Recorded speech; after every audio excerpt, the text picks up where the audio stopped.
Yes. My Lord, before I go back to the consultation, just one point I'd like to clarify, please. If you could just take the core bundle, please, and turn to page 299. You should have I'm taking you to the the interim guidance. The second. Sorry, core. Say again. 299, my Lord. Yeah. And it's This is a policy, is it? the SOP, the second opinion policy. Yeah. And do you remember, my Lord, I made a reference to 10 days, do you remember? Saying that where it doesn't apply. And I just want to take you to that bullet point. It's at the middle bullet point at the top of 299.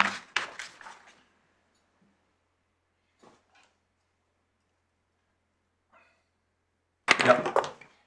And so you also asked for sort of broad statistics or in terms of it. And, yes. And I rather stupidly said 4 years. And 4 years, that was like 10 years ago before effectively all this guidance came in. So the even in terms of foreign national criminals, the detention periods in the year ending June 2024, 25% were... Hang on.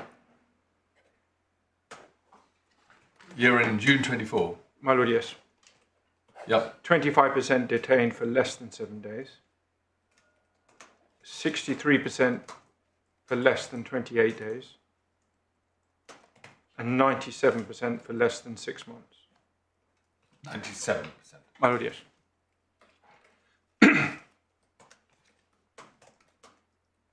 Sorry, the middle one was less than 8 days. 28 days, my Lord. 28, yeah. That would be a big jump. Yeah, I wondered about I was going to say that's the sort of precision we operate with. So, my Lord, and perhaps the significance of that is obviously when you're looking at the application of the policy, it's a relatively, unless for example, as we discussed, it's very unlikely an MLR can be produced prior to detention. It's very likely that it's going to be produced after detention, and there's obviously time taken to produce it. And the 10 days goes from the date of receipt of the MLR. So there are going to be a very large swathe of people in immigration detention to whom this policy doesn't apply at all to. And those whom it does apply to are likely to be those who are in detention for longer, and in relation to whom the public interest, reflecting their longer detention, in terms of maintaining it, is greater. Well, maybe. It's difficult to... there's so many variables out there, but still that's very helpful. Presumably if they're detained for less than 7 days, very few of those will then be removed in those 7 days, because that's quite a difficult thing to do. I suppose there might be a few. No. But mostly those will be people who were released after 7 days because it was clear they... No, not necessarily, because in an ideal world, you pick someone's detained when the removal directions are set. Yes, within a very short period. I mean that's an ideal world. Yeah. Okay. Well, ideal world is they're not detained at all. So Molo, can I go back to consultation, please? Yes, thank you. So Molo, I was on 79.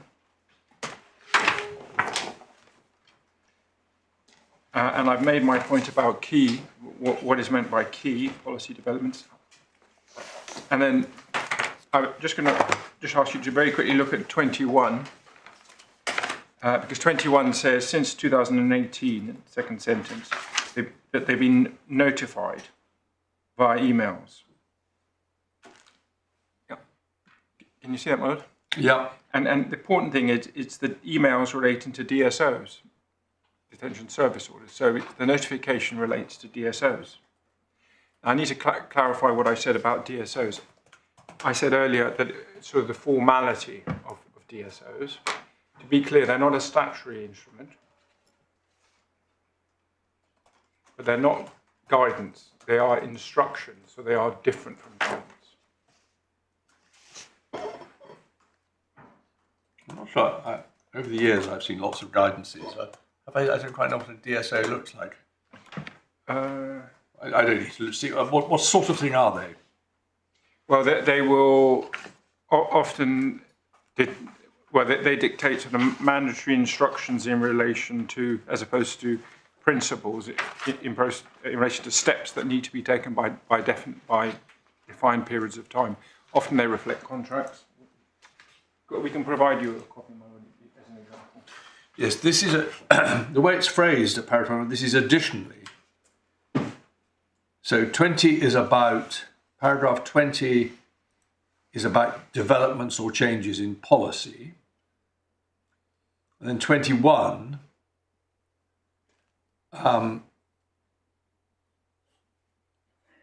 is about DSOs.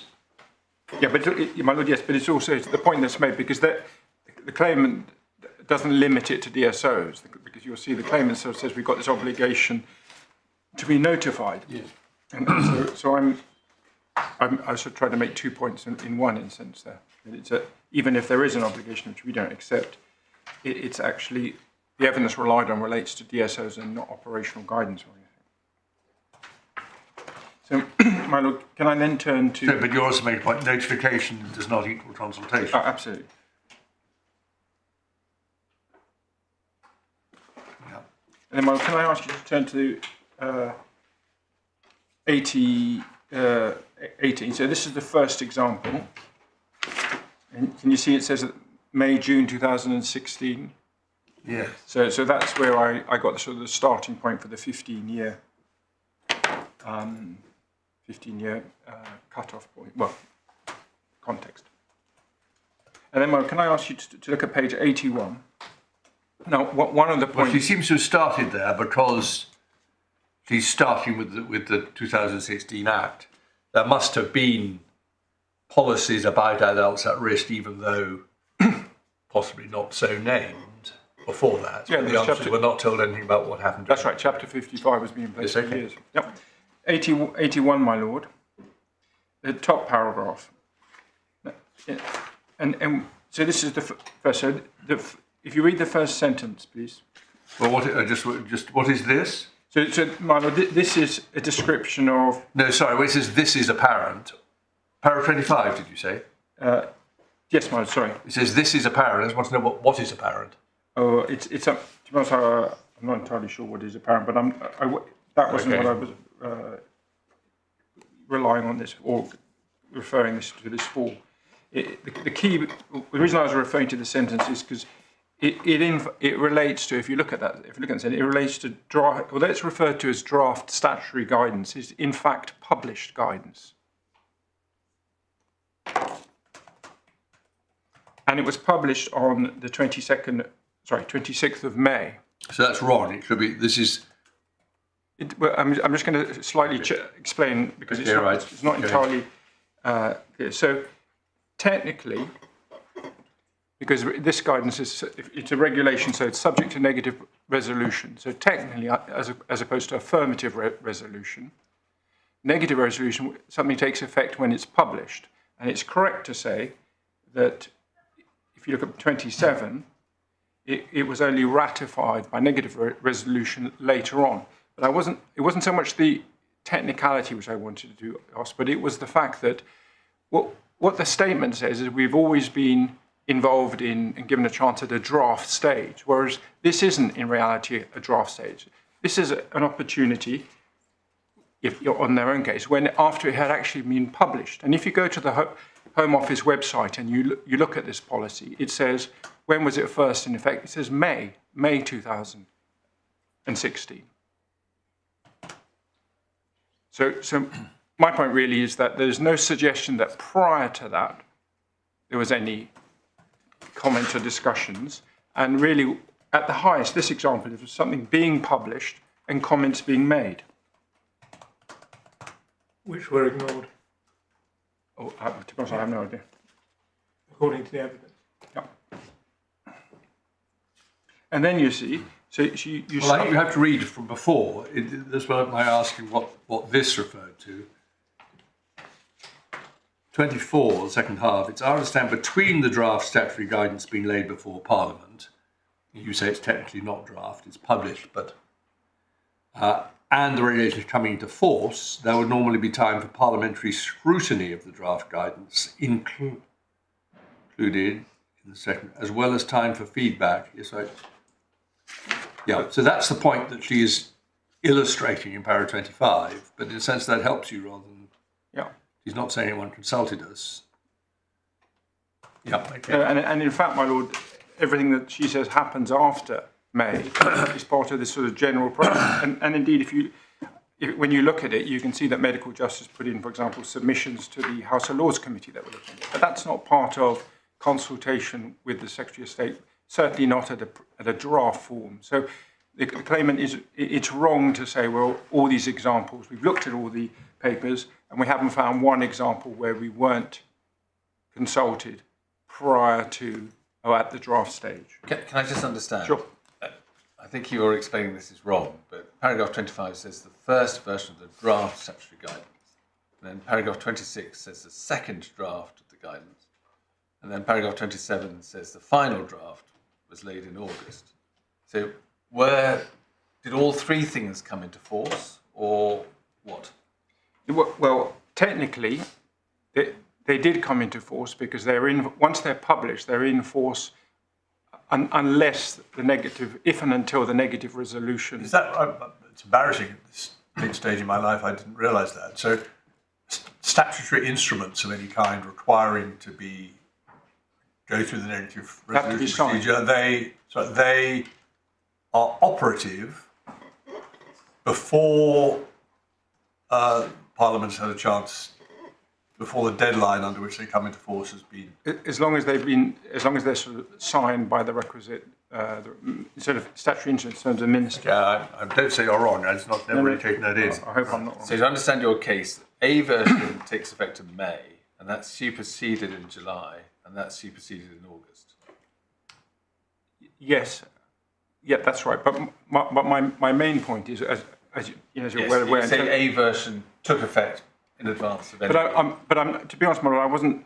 That's not the key aspect or my primary focus. My primary focus is what's being said is that there isn't an example of where we weren't consulted at a very early sort of draft stage. This is an example where it depends on terminology, doesn't it? Because publishing a draft is a very final stage because it's not been given for discussion. It's actually published on the Home Office website. And so the fact that because there was discussions with the committees and various things that they were subsequently amended, it isn't an early stage on any view.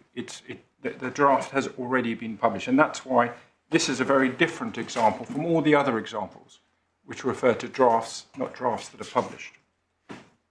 But the draft is correct. I'm just looking at section 59(4). I'm terribly sorry to rise to my feet, particularly whilst this is being scrutinised, but I am taken by surprise by this. I don't think that any of this is flagged up in the appellant's skeleton. Well, that sometimes happens. But of course, it sometimes happens, and I'm not objecting to Mr. Payne developing it. I'm just putting down a flag that it's not something I have been given any warning of. Well, okay. Well, you'll tell us later if you have some difficulty with it. I apologise, to be honest. I've got it's a bit of a muddle. If you look at section 59, I don't know how much this matters, but now you've raised it, I suppose we better get to the bottom of it. Page 284 in the core bundle is where we find section 59. Section 1 requires guidance to be issued.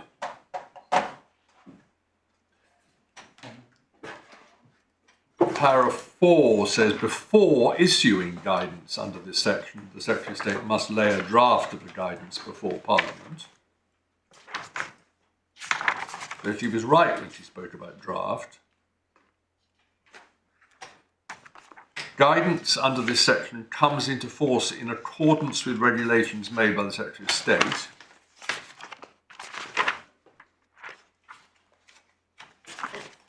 So it's not a classic case of the regs being laid under the negative resolution procedure. It's a bit of a how is this supposed to work? You lay a draft before the guidance before Parliament. What do they do then? Do they have to say anything about it? No, it's subject to a negative resolution. What do you mean by that? Basically, if it doesn't say that here. Or is this the formula used for negative resolution? I thought, I've seen other formulas that say... So like the immigration rules, for example, they're subject to negative resolution. So basically they're laid before Parliament, but they aren't in fact discussed. There's a case actually in our bundle that deals with this. And just help me, the regulations were what? They're actually footnoted page. What is this comes into force in accordance with? What do the regulations say? The regulations say the guidance shall have force. What are they? I just haven't got a conceptual structure of all this in my head. I would, to be honest, as Perhaps someone could. The case is not going to turn on this, but you're making a point about this, and someone's got to write a judgment. We better get it right. Yes. Could Ms. Anderson and the juniors just put a note together showing us exactly what the procedure is meant to be? Because there's obviously a bit more to it than you get from 59. No. Let's not spend any more time on it now. Yeah. And my lord, my main point is whether or not it came into force. Yeah. When you're looking at it for the purpose of consultation, was it at a formative stage? This is a very different, very late stage because actually... Okay. I've got the point, yeah. And if you read it, read 25 and 26, no one's suggesting that there was any invitation or anything. It was just medical justice submitted some things, and well, I don't even know if it said. Okay, so your point is that there was no consultation on the guidance. Yeah. In the sense that we understand consultation. Yeah. Yep. Okay. Comments. Next one, page 82. You've got a reference to another DSO. Paragraph 30 says it was under consultation in mid-2016. Home Office had already, this is paragraph 30. Hang on 1 second.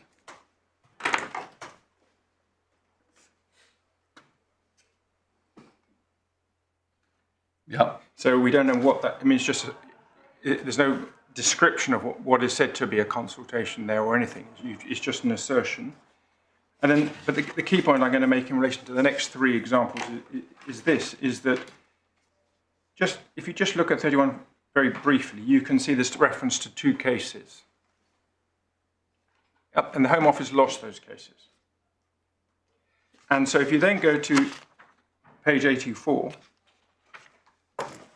and you look at 35, you can see that the response or the steps taken in relation to this DSO were in response to these judgments. So you've got a reason for why these steps were taken, which immediately takes it out of, sort of effectively out of a comparison. Well, does it? Well, because you've got a reason as to why. In that There's always case, a reason why you change your policy. Sometimes it might be that the court says you should. Sometimes it might be change, sometimes it might be political pressure.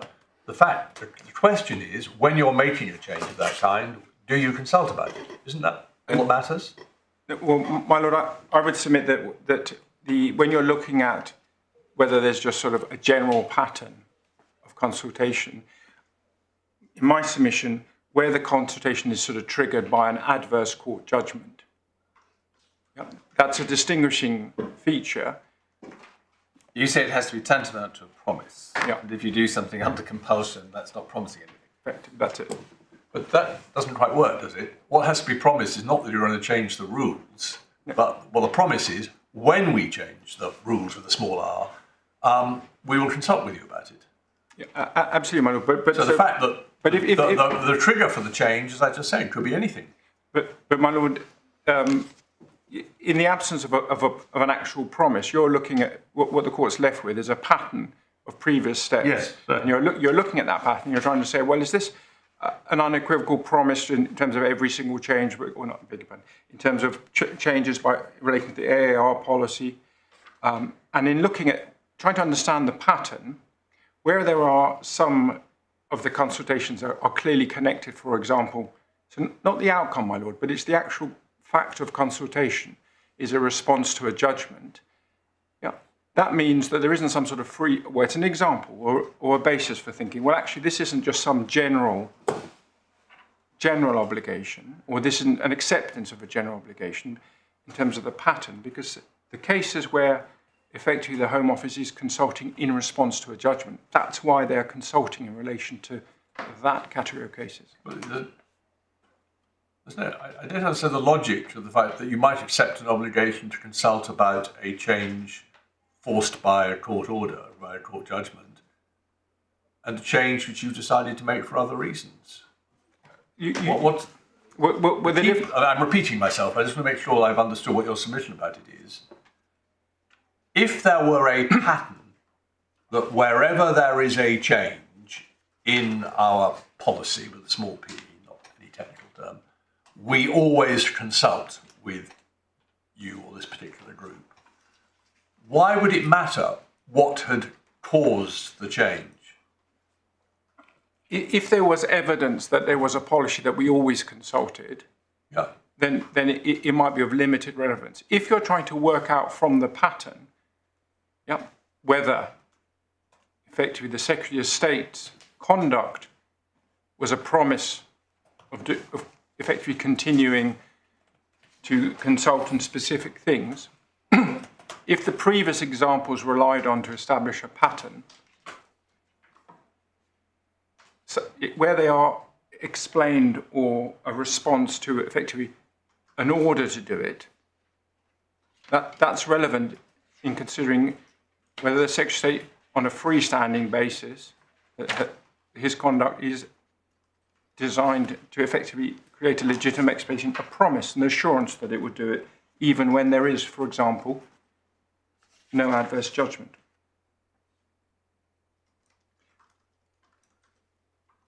But on any view, it's a relevant consideration. We say in looking at the pattern, when you're looking at the pattern, you need to take account potential other reasons or consultation-specific reasons that might explain why a particular consultation took place. Here we are, in fact, only talking about, if you count them, there are only 13 or 14 examples.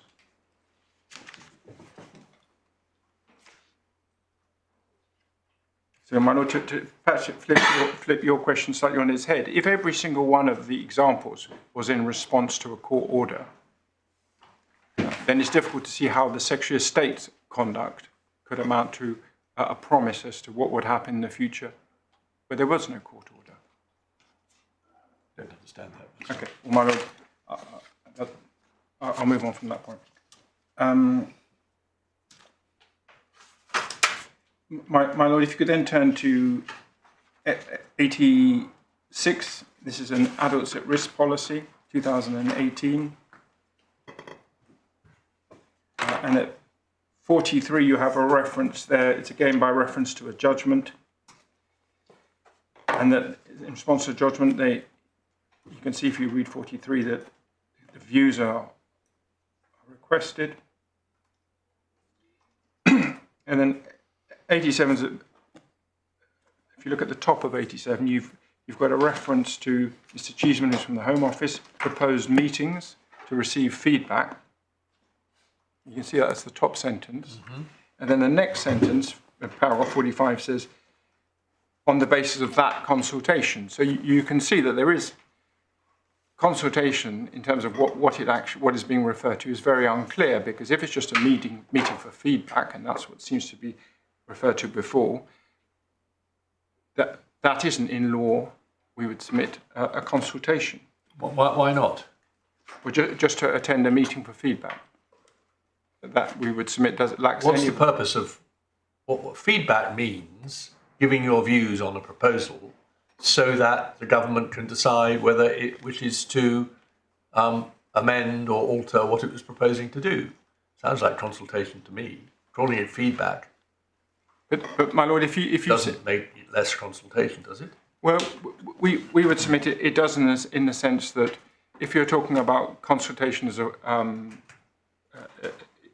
sort of in a sort of legal sense, with the gunning criteria in terms of the form and the process required, simply inviting feedback doesn't get you anywhere near to the formality of a consultation process. You may be right, but the gunning criteria, I've forgotten exactly what they are, but I know the spirit of them. They basically say, if there is an obligation to consult, you have at a formative stage to say what you propose to do. You have to invite, I would say, feedback. Gunning probably doesn't say feedback, probably says comments. Invite comments.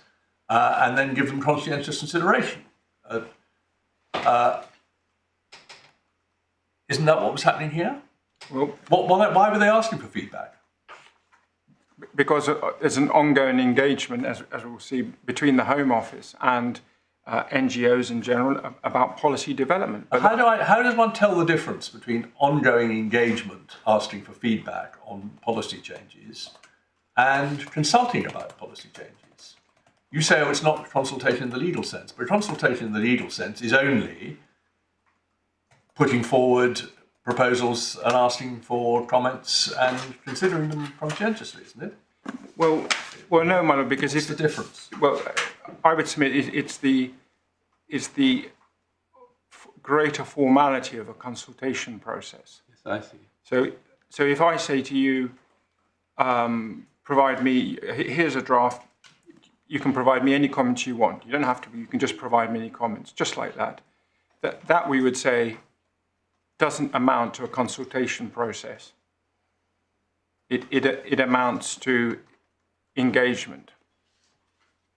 And it amounts to an opportunity to have comments or to make comments.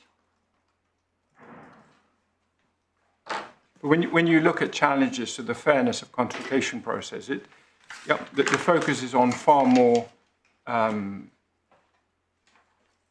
sort of rigorous standards in terms of identifying whether, given the subject matter of the process. Of course, we all know what a formal government consultation looks like. It's a consultation paper, and then the responses are published alongside the government's, or sometimes the responses are published first.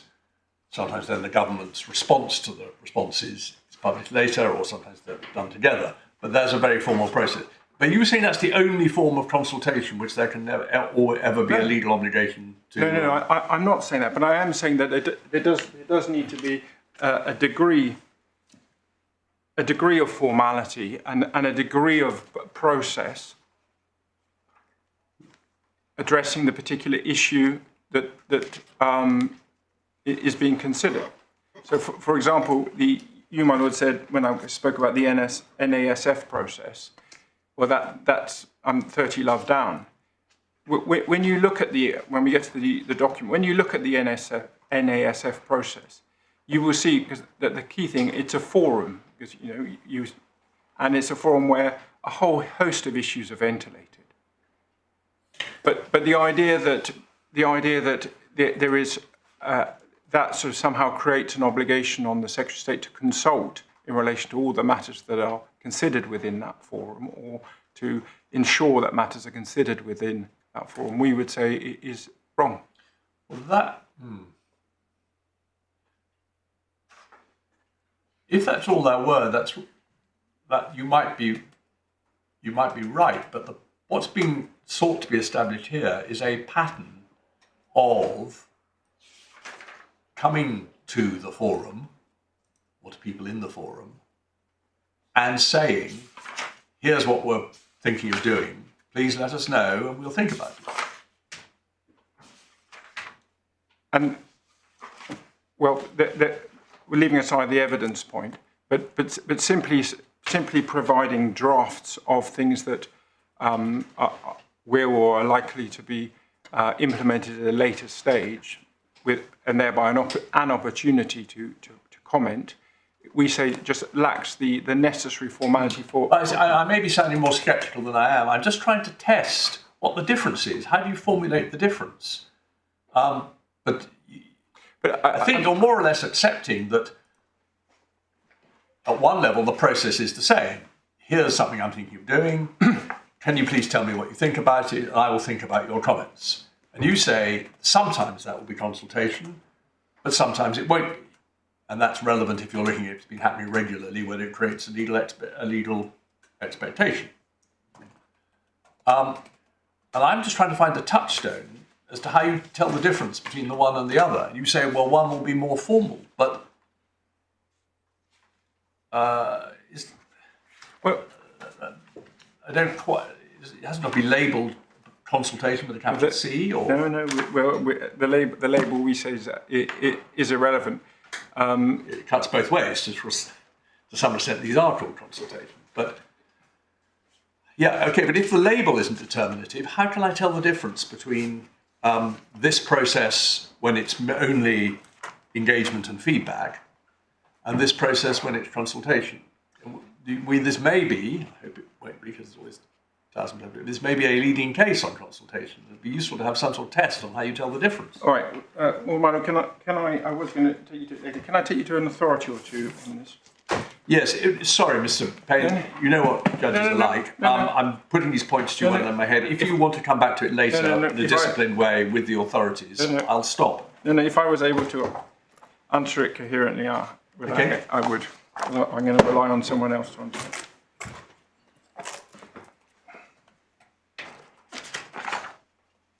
Can I ask you first of all to turn to the personal injury lawyer's case, and that's at page 71. No, sorry, it starts at tab. My friend, it's at tab 5. And oh yeah, sorry, my mistake. Sorry, and then at 71. So hang on, I just give some context maybe. Yes, do. So this was a case where what was being said that it was a very broad obligation to consult, and that promises had been made to consult, and the promises were sought to be derived from various emails and what was said at meetings. And what I'd like you to invite you to read paragraphs 44 and 45 of page 71.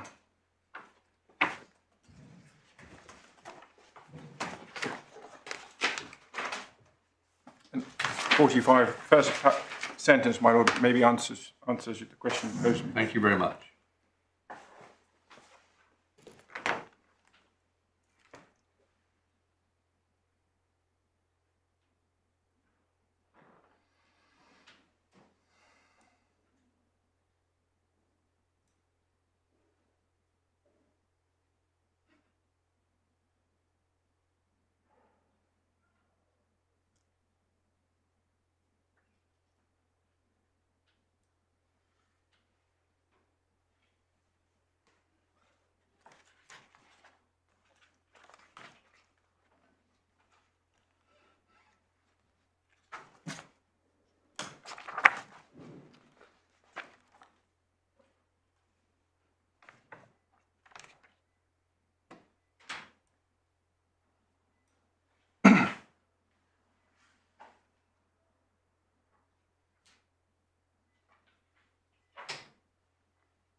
Yes, well, I see that's more or less on the point. It doesn't give an answer, but that's because Lord Justice Elias says that it's impossible to give an answer. And to be fair, Mr. Eady doesn't disagree. Although, if I could disagree with Mr. Eady, I would. So my okay. Well, thank you. I was going to. You mean I should just stop? I should stop bullying you about this and. Well, I was going to just provide one. I'll recognise it when I see it. I was going to provide one further example, if you don't mind. Oh yes, of course. And that's the case of FDA, which is tab 9. And if you turn to page 198, you get a summary at the top of what the claimant's case is about. Sorry, I'm just making a note. The Appel case, is that in the law report? I hope if it had been, it would have been. We'll just check that, my lord. I hope if it was, we would have provided to you. But can I just check? Yes, so do I. Yes, well, I'm just acknowledging my mistake if it isn't, before I get a telling off. Pre-consultation. Right. So 74, my lord. That's the key. Well, it's the summary of the key case. Sorry, where 74, my lord. 74? Yeah, paragraph 74. I thought we were going to the FDA case. We are, my lord. Oh, sorry. Page 198, paragraph 74. Sorry, I was looking at page 74. Right, okay. Yeah. And so if you could just read that, Yes, sir. 74 and 75, just so you get a sense.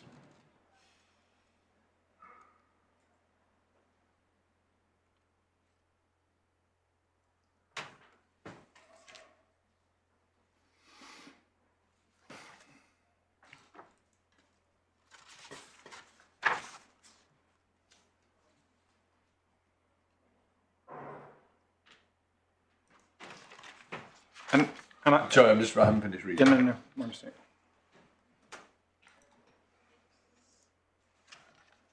Just 74? No, my lord. And then if you turn to page 200. So just 74 on this page? Yeah, well, big one, 74 and 75. Sorry, I should have said. Just. Yeah. And then if you turn to 200, page 200, and if you could, I appreciate every case is fact specific, but here's an example of the approach which I took you to, 88 to 90. So these were matters which the court considered pointed away from it being a formal consultation.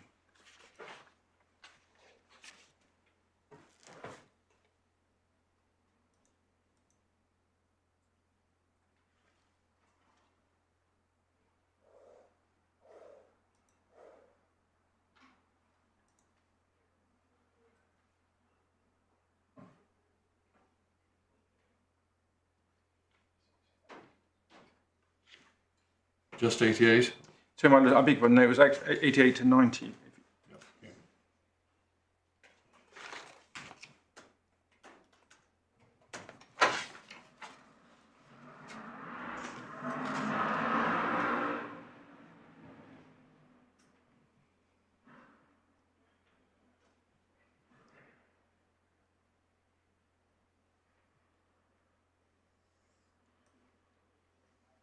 Right, so in the middle of 90 we have the exact dichotomy that you're suggesting between the history of engagement on the one hand and a process of meaningful consultation on the other. And my lord, if I could then ask you to turn to 203, and there's could you read paragraph 103 to yourself, please?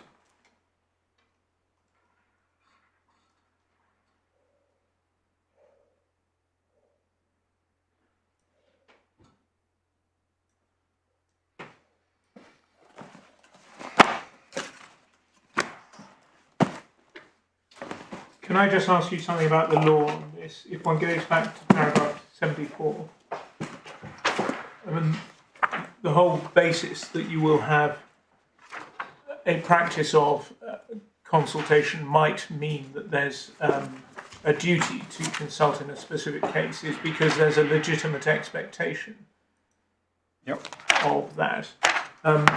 What do you say is required from a practice for it to amount to an unqualified representation that there'll be consultation in the future? Well, we say that you need clear evidence, and of consultation with qualities. Sorry, a big one. Let me put that slightly differently. With engagement, which have. Sorry, I was in a clear. So the first point is you need clear evidence, because otherwise you can't you can't reach an unequivocal. There isn't the evidential basis for reaching. Yes, okay. Assuming you have clear evidence. Yeah, and the second point is that the evidence must be of engagement with sort of sufficient hallmarks of a consultation, so as to form the basis of the past practice in order to provide the necessary evidential basis for an unequivocal commitment or promise going forward. And what sort of hallmarks might those be? Well,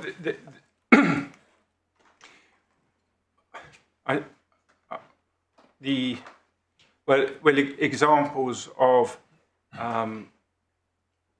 a consistent process whereby whereby parties are provided with information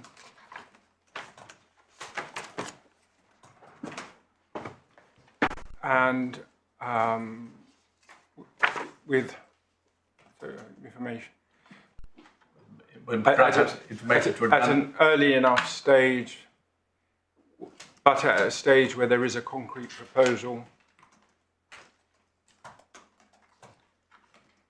with provision for sort of timing and a process that would satisfy the gunning principle. Yeah.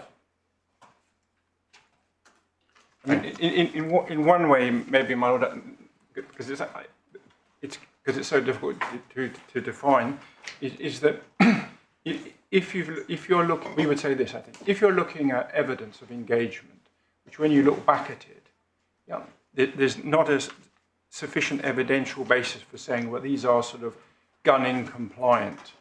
Yeah. Yeah, steps. This is just, here's something, we'll look at your comments. That lacks the formality of the consultation process needed to provide an assurance going forward. So if it's equally consistent with just engagement, then it's not enough to amount Absolutely. to a promise to consult in the future. Absolutely. And I suppose perhaps the litmus test is that. If you look backwards at the evidence and you say, well, could that have been challenged on a sort of gunning process? And the answer is yes, it'd be wholly deficient if you're just looking at a structured fairness. Then that isn't evidence, an example of a consultation.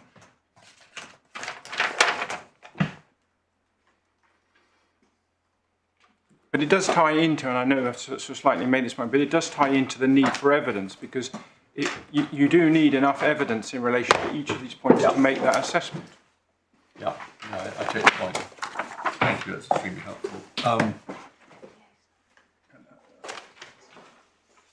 My Lord, good, from my perspective, good news, FDA is not reported. Thank you. So can we go back to the statement, and I'll try and take things quickly. Well, don't take, I mean, this is very helpful. So don't take them any more quickly than you, don't speed up on our account. My Lord, thank you. So I think we were at 87, I think.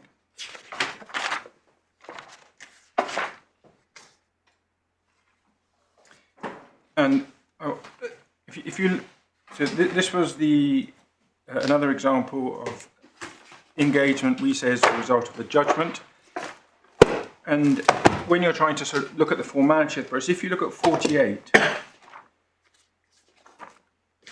you can see that there's a reference to a consultation meeting, but we don't know what is meant by that. Is it an NASDF meeting? Is it some other? This is page 87. Paragraph 48. Yeah, okay. And you can see that, and the minutes could have been made available because they're referred to. But we just don't know what is meant by that.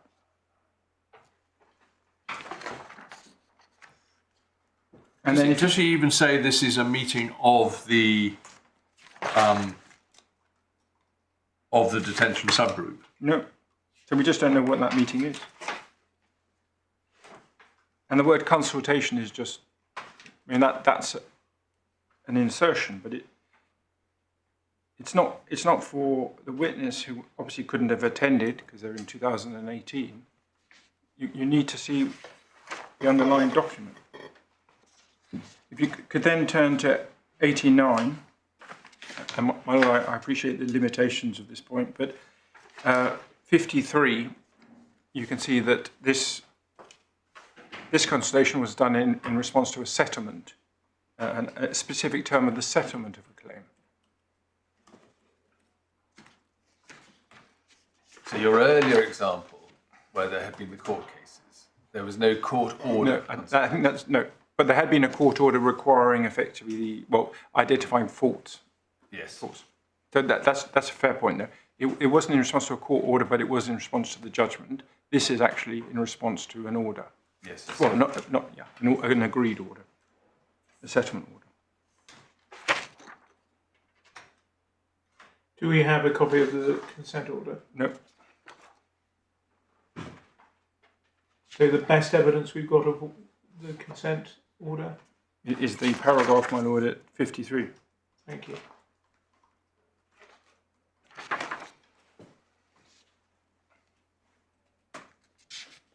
And then if I could ask you to turn to 91. So this is another DSO. And if you can look at 62, please.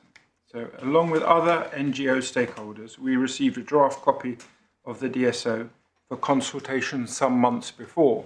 And you can immediately see how just receiving something with some months before, how is that a consultation? I mean, it's something's being received before, and yes, there might be an opportunity to make comments, but that's not triggering, that receipt isn't triggering a consultation process, and there's nothing to suggest that it was. And then if you look at 63, the response is referred to at the first sentence as a response to a consultation. And then if you look at 64, you've got 18th of August 2021, we were invited to provide comments. So you're talking, that's a 5-year period, yeah? You've got 2016, which is being dealt with at 63 and 62, and then 5 years of nothing, and then some more comments being invited.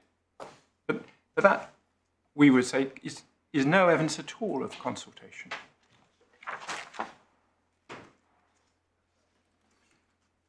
Again, 63, we don't know whether this is the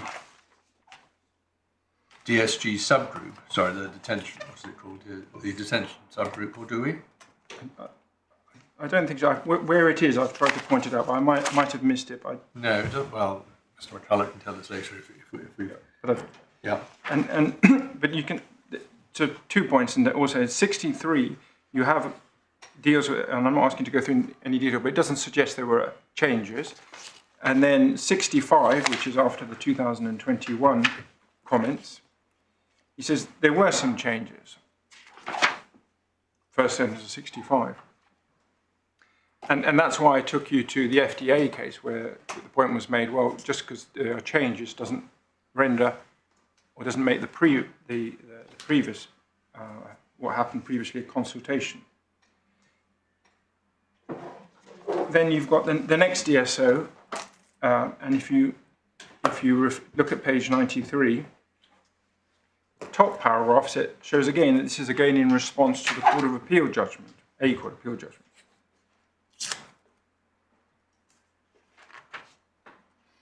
And then you've got that Mr. Cheeseman's actions, but we don't know, we don't see the materials. You know, was it just an invitation for comment? What was it? And obviously, the way it's phrased is a consultative response or period, but we just don't know what the underlying material says and whether that's an accurate summary. It's not a conflict of evidence, but it's just, from a legal perspective, is it accurate? Is that all the information the court needs to assess what happened? And then 69, you've got medical justice and others requesting a meeting. But again, that's not consistent with the consultation process. That's much more consistent with ongoing engagement. You get something, and you say, we need a meeting. But again, it would mean that any form of engagement with sort of NGOs in this way turns into a formal consultation process merely in terms of requests and responses for meetings. And then 11th of October, paragraph 70, they provide a written response, but it's referred to as consultation, but we don't know what it is. And then you've got 71, there's another draft of the DSO which is circulated. And 72, so it's discussed at a NSF meeting. But we don't have the record of that meeting, so we don't know what that discussion was, whether it was a small peripheral matter, a central matter, we just don't know. And then just on the notification point,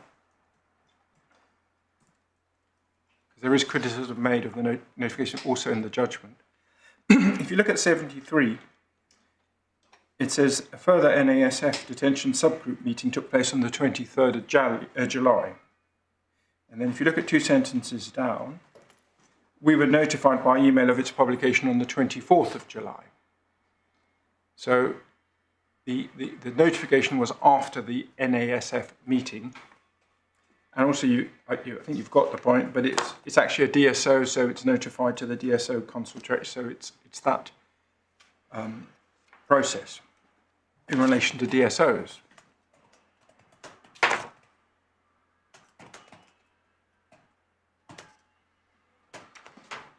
And then you've got another example of a DSO at the bottom of the page.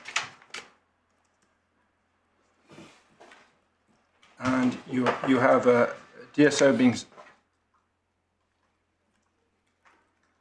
it's not entirely clear, but if you look at 75, it says medical justice and other stakeholders responded to this consultation. It's not entirely clear what consultation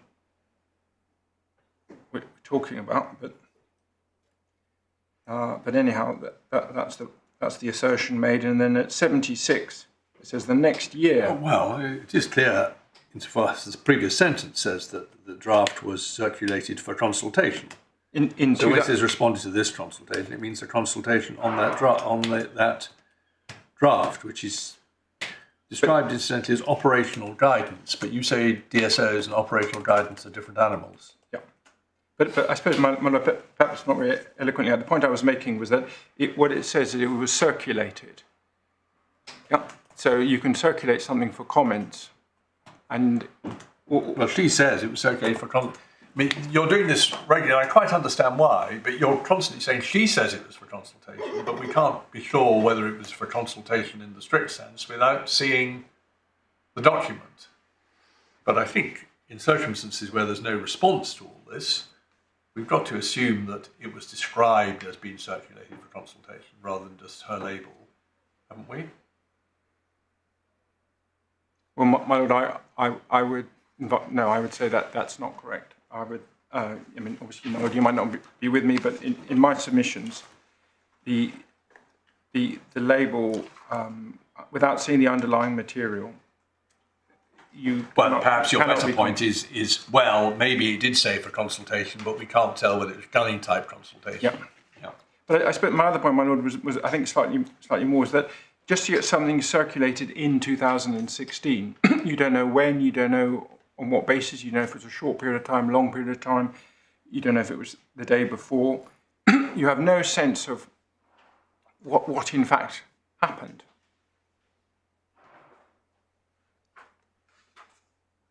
What the nature of the response was or anything.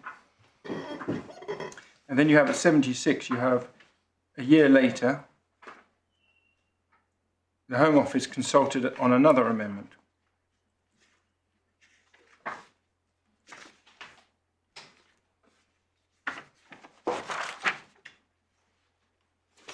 And then 77, again on the notification point, you have the response to this consultation in April 2017. Then you have the DSO being published on the 8th of July and parties being informed 10 days later. So, because the point that's made is that they weren't informed. In fact, they were informed, but that medical justice wasn't informed when the SOP was published. So that. Well. My big one. I mean, I don't know if this is your best point, is it? I mean, all your normal points apply about not knowing really what it all consisted of. But this is, if it was a formal consultation, this is very much what you'd expect. 3 months after they get the consultation, they've published their final version, and it's sent to the other party on the same 1 day later. I mean, yeah. And included some changes. So it's not a key. It's by no means a key point, but it's just the criticism that's made is one of the criticisms that's made of the Secretary of State is that the SOP was published and not notified to the claimant. It's a separate point from the consultation point. All right, it's not a point where we're concerned with. Okay. And then the next example. Actually, just before if you're moving on, Yep. does 78 actually suit you? Yes, no, you're quite right, Lord. Yeah, and there are 3 examples in the next 3 pages of precisely this. So here you have some amendments that, on any view, weren't consulted on. And although the claimant might think they're minor or might say they're minor, yeah, we don't know what they were. They're not set out.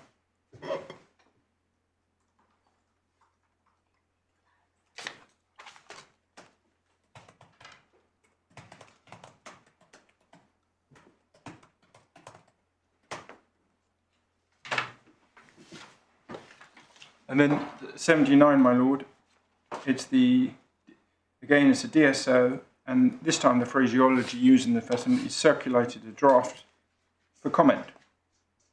And then towards the bottom, comments were provided. Yes, the downside of you having to accept, which you didn't actually, but you having to accept that when she says for consultation, those must be the words that were used, or we shouldn't. When she says for comment, we must assume those are the words used. But So, my lord, I accept that. But then if you just go back to 76, so when the sentence says the Home Office consulted on something, that's not a record of words that are said to be used in any document. It's simply an assertion as to the witness's view as to what was happening. well, maybe. Yeah. My lord, I'm not going to push that. Okay. Paragraph 80, please. It says, so since its publication in 2017, it's broadly remained the same. So there's no suggestion that, although it has differed, that there's been constant every time consultation in relation to changes. And then in 2019, the Home Office made some operation changes internally, and I don't think that there's a suggestion that was consulted on, but the point is made they were notified of the changes.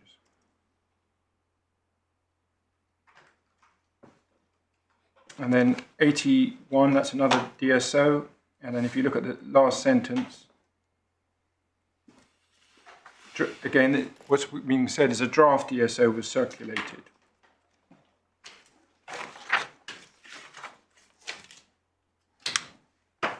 And then 82, my lord, with your point, in terms of assuming, it does say originally the email stated that the consultation would run for a short period of time. So on the basis that's an accurate record of the email, then there was actually specific reference in that case to consultation. And then you've got 84. More recently, the DSO was updated on the 17th of October 2000, but not with any material changes. So again, there's no suggestion of consultation or engagement in relation to those changes, and we don't know what the changes are. In terms of the next one, consultation June 2020, 2021. So this is if you read the first sentences of sentence of 85, what's being said is that this is just an arrangement to have a discussion at an upcoming meeting. And and then a small group was invited. And then when you look at 86 and the type of things that were being discussed, the 3 key areas, you can see that these are very sort of abstract policy points. And one of the points that's made in a case called Everly, which is by Lady Justice Lang, is that for it to be a gunning consultation, or for it to be a sort of a consultation process, things need to be in a sufficiently formative stage.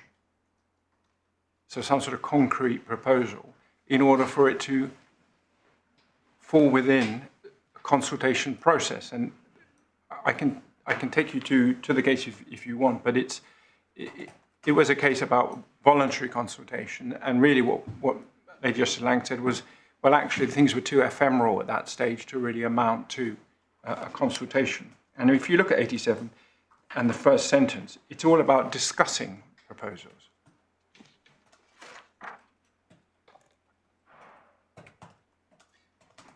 And then you have at 91, you have quality standards for external MLRs. And paragraph 91, again, we have the reference to earlier consultation responses, which are not clear what they are.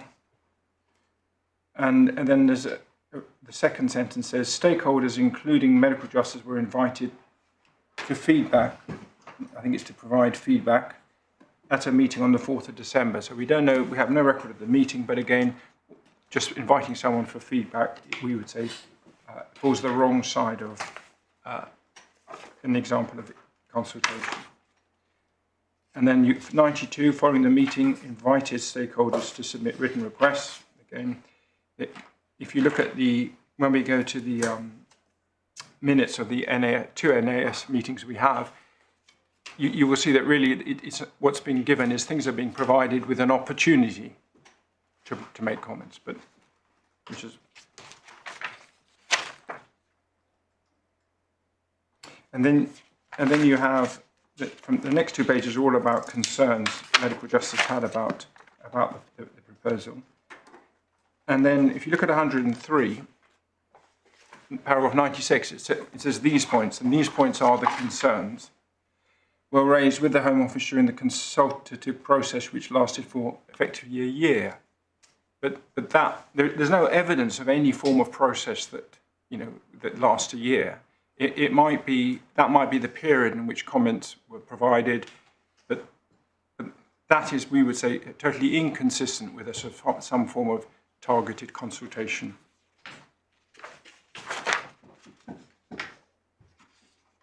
And you see, if you then turn over to 104, and you look at 100, paragraph 100, you see the comments carry on afterwards.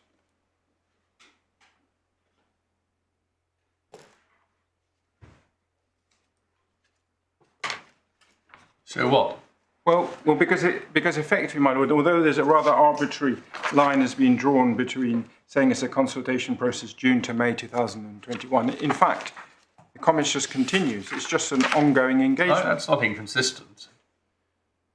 If the Home Office says we would like to consult with you about something, and then that happens, and then that ends, the fact that you write subsequently in a voluntary way doesn't mean that the original consultation wasn't a consultation. I agree. So if you had clear evidence, though, as to what happened before, but if in reality what's being said is from June 2020 continuing, we've submitted many comments about and concerns. That's quite different from, we would say, a sort of a focused consultation, which is what you would need for the legitimate expectation. Because otherwise, my lord, aren't you in the position where, so long as people are carrying on putting on comments, that there's a sort of never-ending consultation process which the Secretary of State is then required to continue? I mean, it's effectively the claimant in this case that's, in this example, that's determining the length of the consultation process, effectively by saying, well, we can just keep on providing comments. Anyhow, my lord, the DSO, another DSO at 105, and if you look at paragraph 106 in the middle, that they were, as it was a material policy change, NGOs, stakeholders like ourselves, were invited to a meeting on the 10th of August to discuss the broad policy changes. Again, we don't know whether this is a meeting of the... But, my lord, yes, and the other point I sought to make by reference to Everly, which is it's a broad policy change. Well, perhaps we do know on this occasion, actually, because if you read further down, there's a material policy change. NGO stakeholders like ourselves invited to a meeting, at the meeting, Home Office said they weren't planning on to take a public consultation, but only to consult via the NASF DSG stakeholders. So that is the subgroup. Yeah. No. Yeah, absolutely, my lord. Meaning, but it doesn't mean that the meeting at which they were told, it was an NA. Oh, I think it does mean that, doesn't it? Okay. Well, It means we're not going to consult publicly, but we brought you lot here to consult. Well, if it's future looking, okay. Well, my lord, if that's your interpretation. You see, my lord, if you then go on to the next sentence, the Home Office accordingly invited select NGOs to attend the meeting. So there seems to be... the select committee who attended to provide written comments in 2 weeks. I'm about to say, this looks to me like a clear example of a meeting of the formal body, which we... Okay, fair enough, my lord. And then in...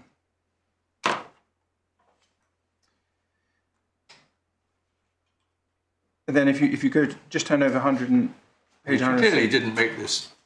I mean, we needn't go on about how unsatisfactory it is not to have the original documents. He clearly didn't make this up.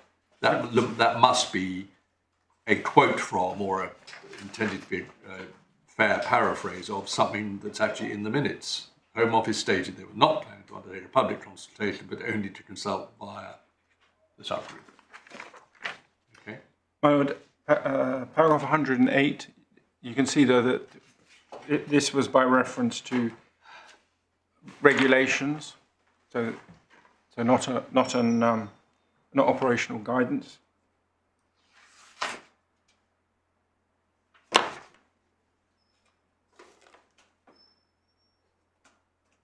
And then 110 is again a reference to circulating for comments.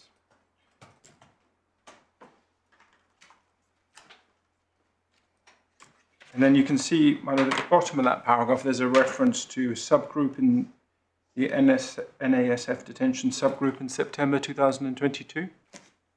Mm-hmm. That's one of the examples we have. So can I ask you to turn to that, 154. This is an attachment to the...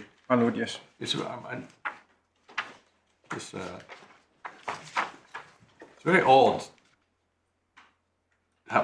Carefully constructed witness statement of this sort with a maybe much too selective, but with exhibits, and yet when they are referred to, not to give a cross-reference to the exhibits. Couldn't that? Whoever is drafting these in future now, if you're going to refer to a document, please put in a reference.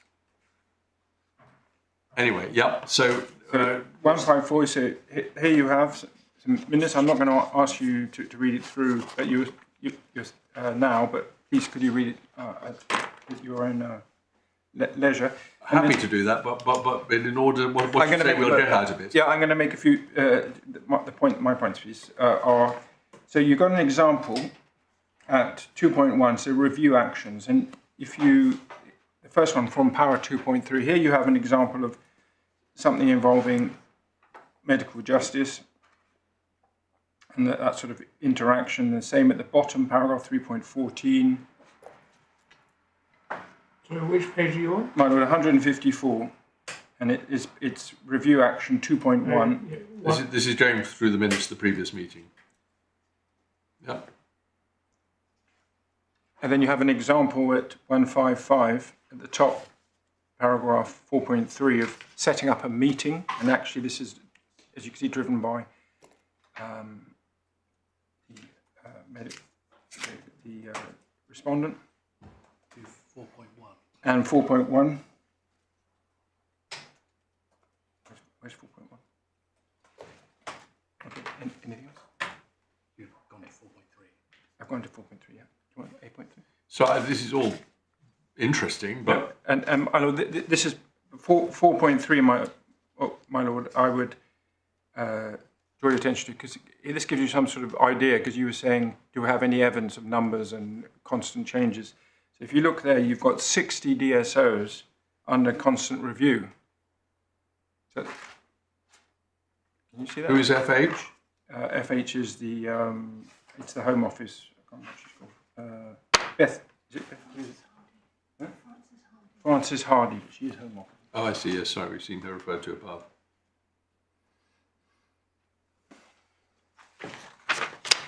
What you get out of this, I mean, in a sense, doesn't this help the claimant more? There seems to be, this is, I guess, the Home Office are the minute takers. They refer to something as DSO consultations. Frances Hardy points that they have 60 DSOs under constant review. Doesn't mean always being consulted about, because she then goes on to say when they consult on them, then she complains about how unhelpful some of the comments are. Mm. So isn't there were 2 points, my lord. One is the sheer number of things that are constantly being changed because they're constantly under review. But the other is they're not being consulted on all the time. Some are, some aren't. Yes, quite. No, well, I got that. Okay. But you might think the ones that are being consulted on are the ones where there are substantial changes. Well, you might think that, and if there was evidence as to what that was meant. But also, my lord, I don't accept that the use of consultation here is meets the legal definition of consultation. No, well, that's another point. I get that entirely.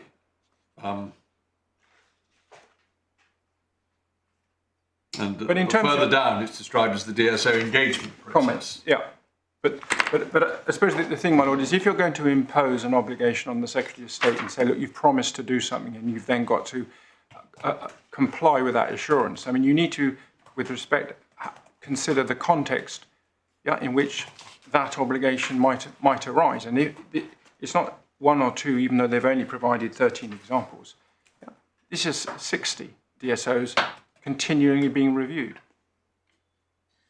Anyway, right, that's the end, isn't it? Because what they then come on to discuss is the failure to consult on the present occasion, which is not, which if there was a... Right. One more example on this document, this page 160. Yeah. 160. My lord, yes. Can you see just above 13, there's action, and then you just have IHF to write to BF regarding her concerns about the second opinion. So that's something which is medical justice, IH, saying they're going to write their concerns. But that isn't, we would submit evidence of a, when those concerns are provided, that's not evidence of a consultation process. Well, anyway, that's the present decision, so we're not interested in that. We're interested in things that have happened beforehand. No, but that's the only evidence, my lord, you have of, well, there's one more, and if you just perhaps mark it down, 127 is the June 2022. Sorry, which page? 127, and that's the 9th of June 2022 NASF meeting. And to be honest, I am going to take you through this if you don't mind. If you look at 132, you have a heading which says 7, policy update, and you have 7.3, the whole policy's been withdrawn. There's no suggestion that there was any consultation or anything in relation to that.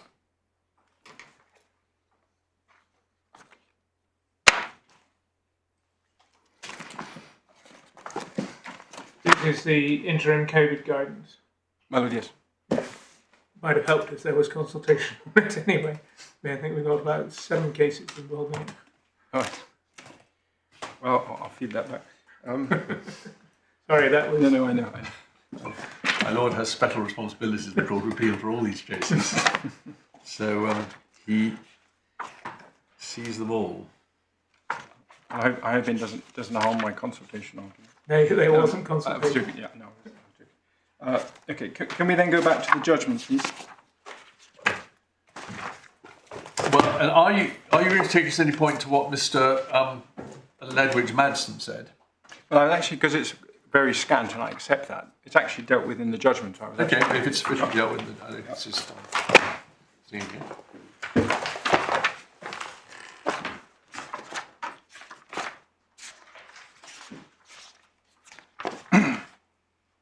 So, I'm not going to take you through the judge's summary, but if you turn to 100, or just 1 point for clarification, 109.15, and my lord, I know you said this wasn't before the court, relevant to the court, but just from my client's perspective, 129 is a criticism of the fact that the claimant wasn't notified when it was published on the 20th of June. Oh, absolutely. But that's not part of the claim in the case. No, but it is still, out of fairness to my client, the claimant was notified on the 20th of June. after it had been, what worse than the minute we saw. You see, because he said the policy was apparently published, if you look at 129, Yes. on the 20th of June. And emails were sent to ILPA members on the 27th of June. But if you look at the claimant's witness statement, the claimant accepts that having now looked through their records, they were in fact sent an email on the 20th of June. Yep, so the suggestion there is actually... So the judge has just missed something, you see? Yeah. I see, okay. But that's why, my lord, and I know, that's why I was looking at the other notifications, because the other notifications you receive it after the NSA meeting. So in fact, whatever's happening, this isn't that unusual on their own case, on the claimant's case. But in any event, on the 20th of June, the claimant was sent an email notifying them of it. Mr. McCullough, if you happen to know whether that's right, or is that disputed? If not, when you get to it, can you tell us? I'll look into it. Yeah, okay, thanks. Yes. If you just give me 1 second, please.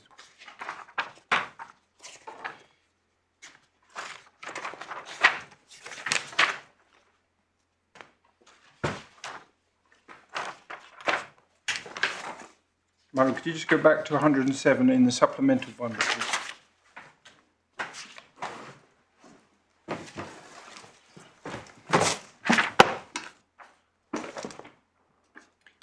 And if you look at the top paragraph, the second sentence starts, however, as part of our investigation for this case, we ascertained that from the immigration law practitioners, ILPA, that they included a link to the policy in an email dated 27th of June, so that's what the judge refers to. And then the next sentence, a copy of this email is exhibited together with a copy of the update email dated 22nd of June. I and other medical justice colleagues have searched through our emails and have found the 20th of June email, and one of my colleagues has found the 20th of June email. Yes, I see. It's not quite the same as being... If the question is, were they aware, then that shows they were aware. If the question is, was it sent to them by the government, the answer is no, it's only sent to the Immigration Law Practitioners Association. I don't think so, my lord. If you look at the sentence above, so a copy of this email is exhibited together with a copy of the Gov UK update email dated 20th of June. And so when she's talking about we found the 20th of June email, it's the Gov update email. That's how I've read it. No, you may well be right. So I didn't look at it carefully enough. Okay, well, It's a minor point. I see why, as a matter of your client's pride, you want to make it clear. Well,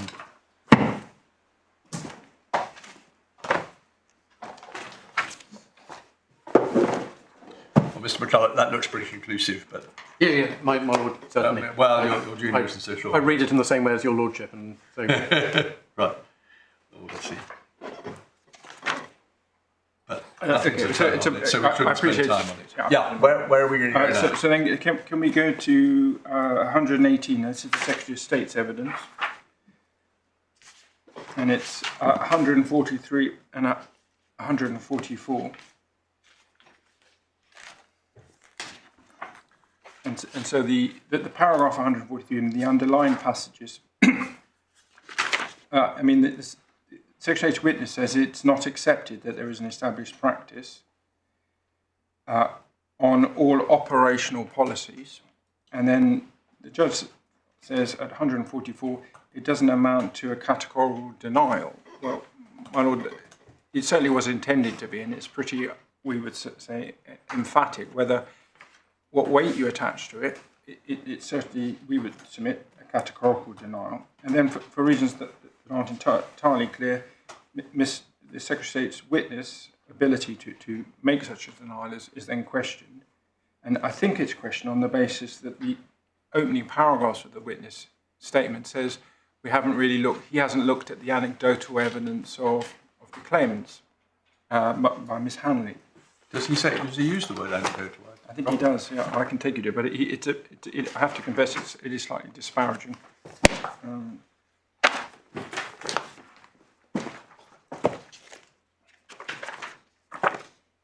So if you turn over, I was actually going to take you. So my lord, if you look at 194,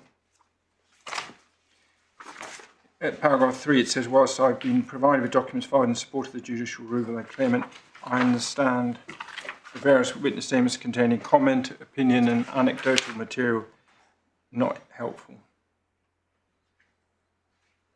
And this also was the contents of the material. All right, but that's about all the we haven't seen all the witness statements, and we don't need to. But I don't think you could. We have various criticisms of Ms. Hanley's evidence. Basically, that it's not documented. But it's not anecdotal. It purports to set out a history of consultation in a great deal of detail. Well, my lord, I'm not saying it was correctly characterised. No, but I'm just saying that. To be fair, the judge, when refusing on the papers before it was renewed orally, did say that there was a lot of comment that should have been there. Yeah, and which may or may not be right.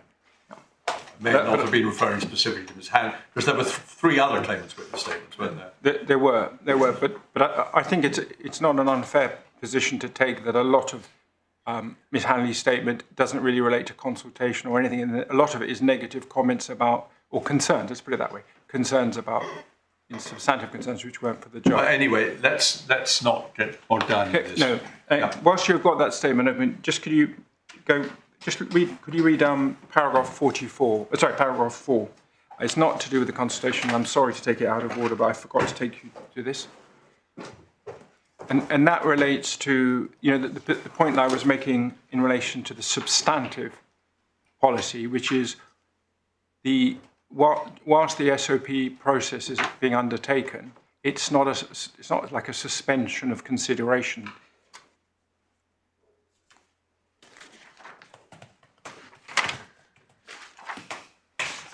Yeah. So I think we got diverted from paragraph 144. 144 of the judgment. Yeah. And then the next point which is made is that the second sentence. His reference to operational policies of this nature apparently refers to the second opinion policy, but he doesn't explain or define the category. Now with respect, it's not for him or the Secretary to define the category. If the claimant is saying there's a particular category or type of policies that we are always consulted on, it's for the claimant to define that category. Well, I wonder whether that's right. The claimant could say, the claimant sets out, you say 13 examples, I haven't counted them, but I suppose it's 13.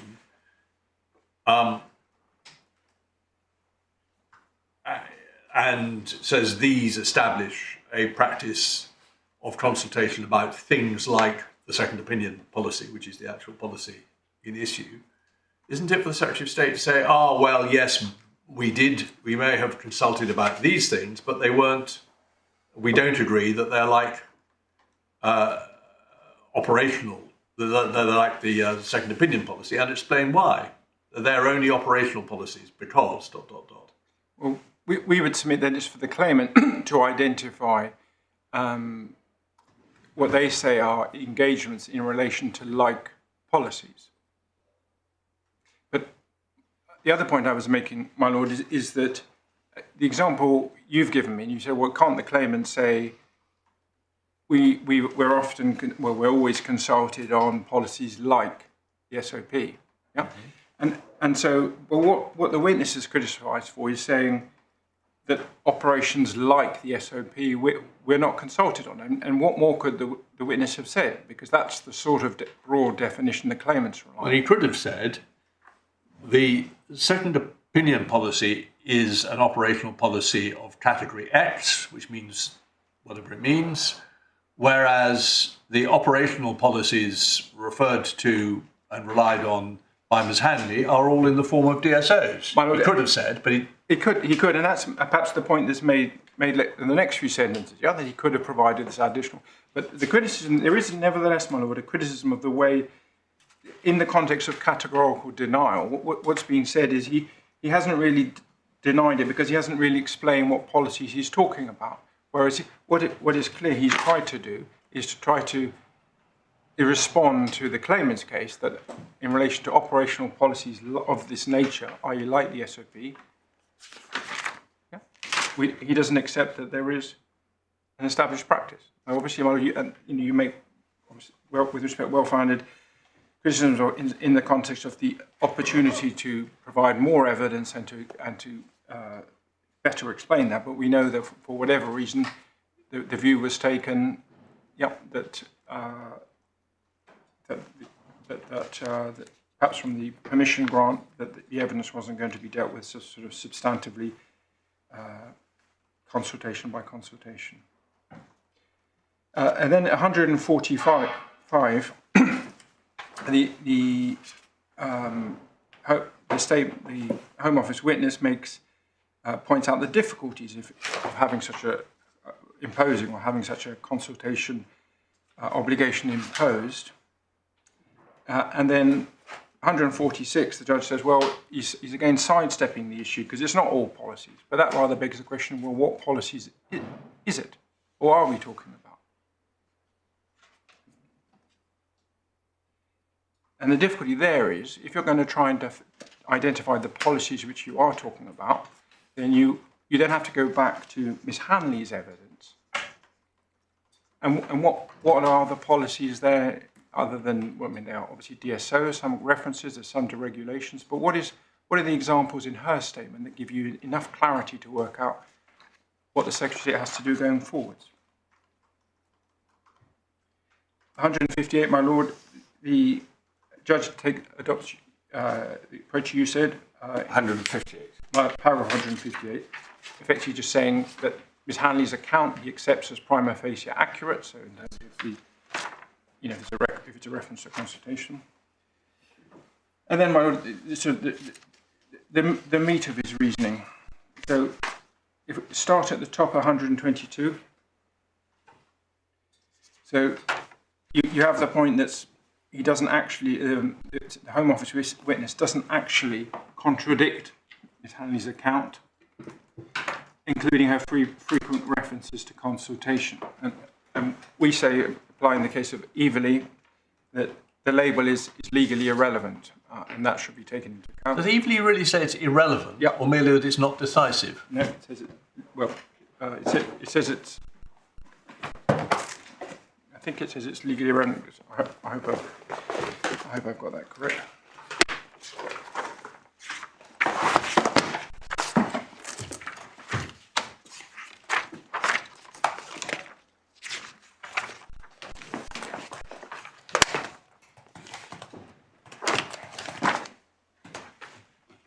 Oh, I see. Sorry.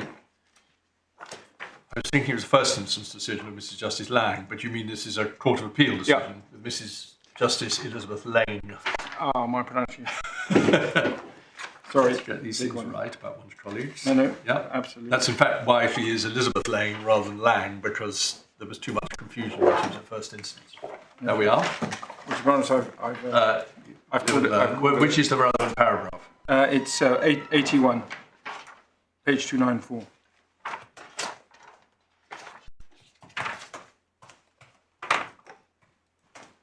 '81, did you say? My Lord, yes.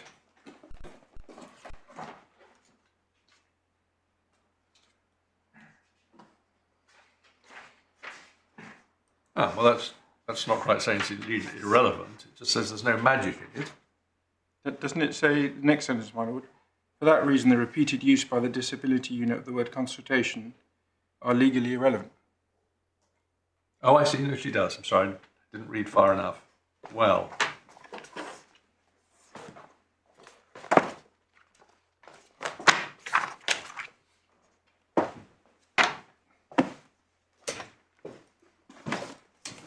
Is that ratio? I'm not being picky. As you can tell, I thought that's putting it rather too high. That I can quite see it's not decisive for all the reasons we've seen. But the fact that something is regularly called consultation might be an indication, depending on the context, that it was consultation in the formal sense. But there we are. My Lord, she is a colleague of yours, so I hesitate to. No, we very rarely disagree, but we're allowed to disagree where it's not open, where it's not ratio. It was potentially a bit of an inappropriate comment from me. Yeah. Okay. But I would say this though, that in this case where you don't have the underlying documents, particular care needs to be taken in Yes, terms of well, any weight attached. I do get all that. I'm just, yeah. Yeah. No, but also I suppose the fact that the Secretary of State's witness isn't rebutting, isn't saying that's not constitutional. That, you know, he's not a lawyer either. No. And then there's the reference to lack of personal knowledge of the Home Office witness, without any recognition that Ms Hanley has only got personal knowledge really from May 2021. And then 159 is where the judge identifies all the difficulties in the evidence. And he says this, if we go through them. So he says the existence in terms of reference of the, he starts off with saying the consultation does not follow a uniform or standard pattern. Absolutely. The existence in terms of reference of the NASF appeared to me to be significant, but Ms Hanley doesn't go further to say that consultation was often through this process. Now, I appreciate your 30 love comment, but Secretary's position is simply having a quarterly meeting a forum at which things are discussed isn't significant in any way in terms of establishing a promise for to consult in relation to policies, specific policies. And then you then have a reference to going down. There's acknowledgement that sometimes it's some groups, select groups of stakeholders, other times it's others. And then there's this 4 lines at the bottom. She accepts that the engagement with stakeholders is not always referred to as consultation, and the engagements which she describes do appear in a number of instances to have an informal quality and to have taken place over an extended periods of time with a number of lulls. I was also uneasy about the fact that Ms Hanley didn't exhibit underlying documents to which she referred. Now that uneasiness, my lord, leads, if you then cross over to 163, and that's the next page in the judgment. And you can see that the point is taken against the Home Office again, that things aren't contradicted, and then the point is taken that we haven't sought the documents, but it's obviously the claimant's case to establish the practice. And then there's this. I didn't see any reason why I should not take Ms Hanley's account at face value. Consistently with this approach, having asked Ms Liu a number of questions which sought to clarify aspects of Ms Hanley's evidence, I indicated that, on reflection, those answers wouldn't be taken into account, and that if the claimant wished to rely on additional points, an application to adduce further evidence had to be made. No application was made. So I have touched on this point, but there clearly were things that were not adequately explained by the evidence. The judge asked the questions reflecting that further clarification was needed. Had the claimant wanted to put in that clarification, could have. He didn't. So inevitably, it must flow from that whatever the judge thought was relevant enough to ask questions about hasn't been taken into account in the decision he reached. So you have uneasiness because you don't have the underlying document. You have questions not answered, and you have on the face of it a pretty obscure or statement which on any view doesn't really provide that much clarity or focus. Then I've taken a long time. Then if just quickly go to 100, I'm just going to go to 2 more paragraphs. 163 more paragraphs. 162. And so the judge, this is the judge's conclusion. To my mind, the key point is that the evidence establishes a clear pattern of seeking the views of the claimants in relation to policy proposals and changes in the area of adults at risk. Now, you've seen the evidence, so you've got even if it's a pattern and it's seeking views, why does that amount to a consultation process? And the fact that the claimant provides views when given an opportunity, how does that effectively, is that sufficient to indicate a promise going forwards that that same process will be operated? And then it says... Can we just... you haven't taken this to the authorities. The authorities don't say there has to be a promise, but I agree that the whole point about settled practice is it's something from which you can reasonably infer that it will continue. Well, if you go to 159, because I don't think we dispute this quotation, so it's the consultation which was so... This is from Bapio, isn't it? Yeah. Yeah. So consistent as to imply clearly, and without relevant context, that it will be followed. Yeah, okay. There are at least 3 examples from Miss Hanley's evidence where there was no consultation on things, Yeah. which I suppose you say is enough to show that it can be consistent. Yeah. Regardless of whether you get into the issue about which witness was right. Yeah. And you can also, my lord, the last example I took you to in relation to the June 2002 NASF, you've got the COVID example. Yeah. Yeah, no suggestion.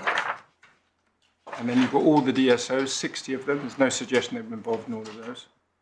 You know.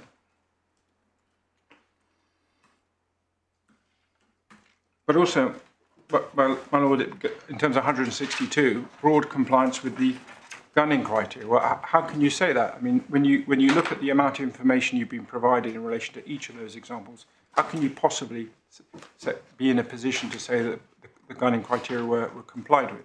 Well, the gunning criteria are that you're given information about the proposals, your views are invited, and your views are considered. So that's why are those not complied with? Ignore for the moment my lord's point, there seem to be some occasions when there's a complaint that there wasn't consultation, but in the many examples she gives where there was, looks pretty gunning compliant to me. Well, my lord, having been on the receiving end of a court last year in terms of failure to comply with gunning, there are the fairness requirements are quite significant. Well, they are. I mean, gunning, you've not just got to give the proposals, to give sufficient information so that you have worthwhile responses, but there's no suggestion here that wasn't done. But there's no suggestion that it was. I mean, that's what I'm saying. Well, I'm saying that, my lord, that absolutely, if there was evidence that said on this day I was given this, and then we were given this, and then this, and this, then you've got the evidence. Maybe they were, yes, but... No. Well, I agree. Okay, well, I take the point, obviously. Yeah, but it's... and then but then the last sentence, with respect to the judge, waters down the actual terms of the test we referred to earlier, which is, has consulted the claimant with sufficient consistency. What does that mean, sufficient consistency? To imply that it will continue to do so. Now, in fact, what's cited from Bapio at 159 is not sufficient. It's so consistent to imply clearly and unambiguously and without relevant qualification. But surely sufficient consistency means so consistent as to imply those 3 things. Well, so he's just quoted the test. Sufficient is just a shorthand for satisfying that requirement, isn't it? Well, we would submit that given the evidence that's available, that if you take the evidence available together with that sentence, it cannot reflect the proper application of the high threshold, which is set out in 159. Saying something as, he's saying it doesn't... Could I just ask one question, which I think comes in here? What is the test for us to say that, for us to overturn the judge on this? One view might be, and I think that there's case law to this effect, that in deciding whether conduct is sufficient to give rise to a legitimate expectation, effectively an evaluative exercise, which, assuming there's no misdirection, can only be overturned if we say that the judge's evaluation was clearly wrong, or if you're not allowed to say clearly anymore, was wrong, not simply that other conclusions would be possible. Is that the correct test? Well, we would submit that this is not a sort of question of evidence or assessment of evidence, a pure one. It's a question of a combination of application. Was the correct legal test applied to, given the nature of the evidence? But you can never tell whether the correct legal test has been applied. He stated the correct legal test, 159, and subject to your point, which put aside the moment about whether sufficient involves watering down that test, he's come to a conclusion on that, and we can see the evidence on which he's done so, with all its flaws. Now, you could say it was not legally possible for him to reach the perversity consideration, not legally possible for him to reach that conclusion on that evidence. So that's a submission I would understand we'd have to think about. But is that the test, or is the test whether we think he was wrong? It is an evaluative exercise, isn't it? Whether conduct is such as to give rise to a particular expectation, whatever adverbs you attach, unambiguously, clearly, without qualification. So can I just add something on this? I think the phrase that the judge is using there comes from a relatively dodgy source, which you'll find in paragraph 94 of the judgment. It's not my skeleton argument, is it? Which is MP. I've dug out MP, and in MP we did proceed on the basis that if the judge had applied the right legal test, we had to be cautious about interfering with the valuation. So it may be that that ought to be taken into account.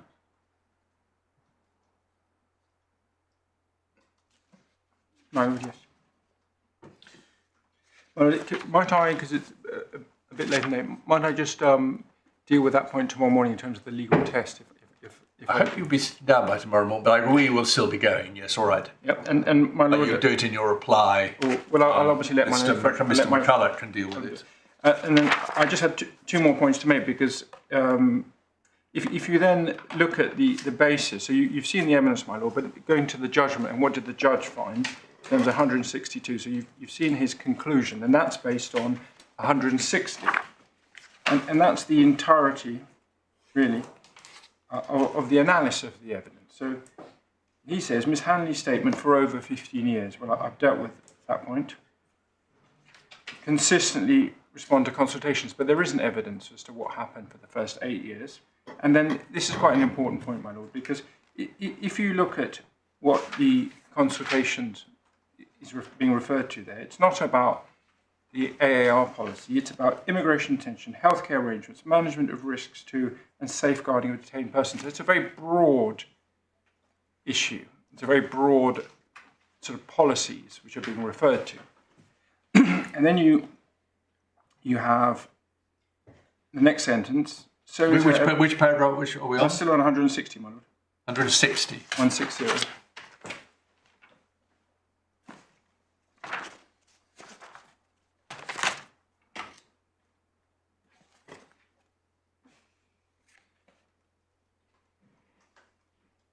And so then the next sentence is, so is her evidence that this is routinely the practice. So again, it seems to be this very broad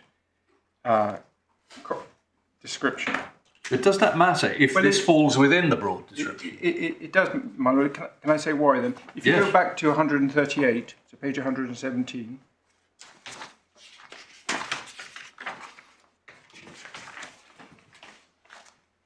because when these judges criticising the Secretary of State's statement of grounds, he says this, it's 138, it's not any operation, it is the consultant material policy developments and changes concerning adults at risk. So at one hand, he's saying, no, it's more focused, you can't talk about general things, and yet what he's relying on in 160 is a much more general allegations of matters that are consulted. And then we say that the difficulty is really highlighted by the next quotation. Oh, sorry, not the next, the citation that follows. Because it said, we have not been able to identify a key policy development or change in policy affecting us, which we did not seek our views on and the views of others. So we make 3 points. One, as I've already made, what is a key policy development? And two, in terms of views being sought, that's in terms of trying to say, well, our views have been sought in the past, others' views have been sought. That doesn't establish anything with sufficient characteristics of a consultation. But also, really, the overall point in relation to 160 is it doesn't actually analyse the various matters set out. It just effectively relies on Miss Hanley's assertions. Well, except he has been through what she says in detail. He has. No, that's fair. But what he hasn't done, though, is said, well, why bits of it are informal. So, for example, he said some are informal, some aren't. And just as the Secretary of State has been criticised for not having done it, we would submit that if you're going to say that's a past pattern, you need to explain by reference to the examples. Because effectively, if you look at them, he's effectively summarised the statement, but without any analysis as to what the court draws from those points.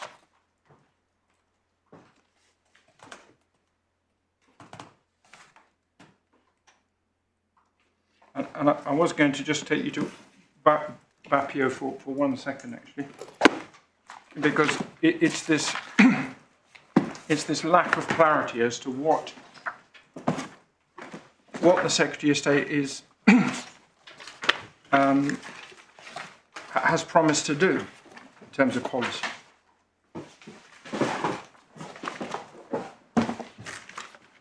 And it's this point, it's specificity. So it's Lord Justice Sedley, and it's tab, I think it's tab, is it tab 2? This too is true. This is a very regularly cited case, but don't worry, my lord, I'm not going to. I've just checked. I don't think it is reported. astonishing. There we are. My lucky day. It just shows how extremely thorough you and Ms. Anderson are. But I wouldn't go that far, but it's, as I say, it's our lucky day. Page 34. And this, my lord, if you could just read paragraph 46, please, because it's this the importance of specificity, the importance of being clear what the duty of to consult relates to. And although he's saying, Lord Justice Sedley is saying this in the context of, well, you can't have an unlimited... Well, let's read it first. Yep. So which paragraph do you want to My lord, 46, please. Thank you.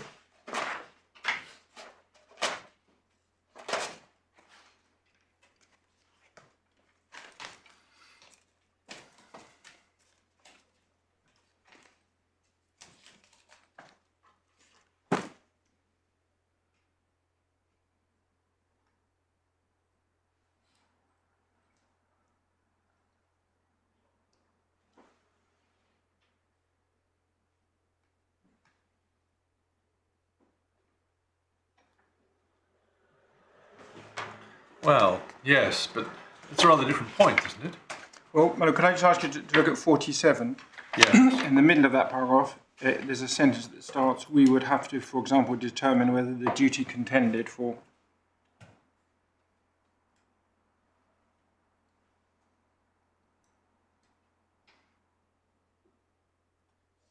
So,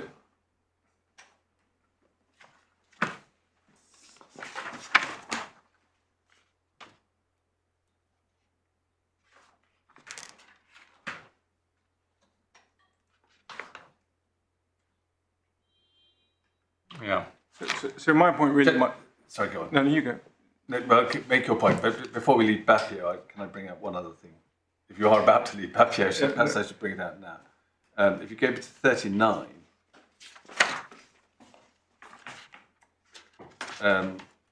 last sentence, like the judge, I do not think that the Home Office's past conduct fitted this description, but even if I did, I would not think it right to upset his judgment on what is an evaluative question of fact.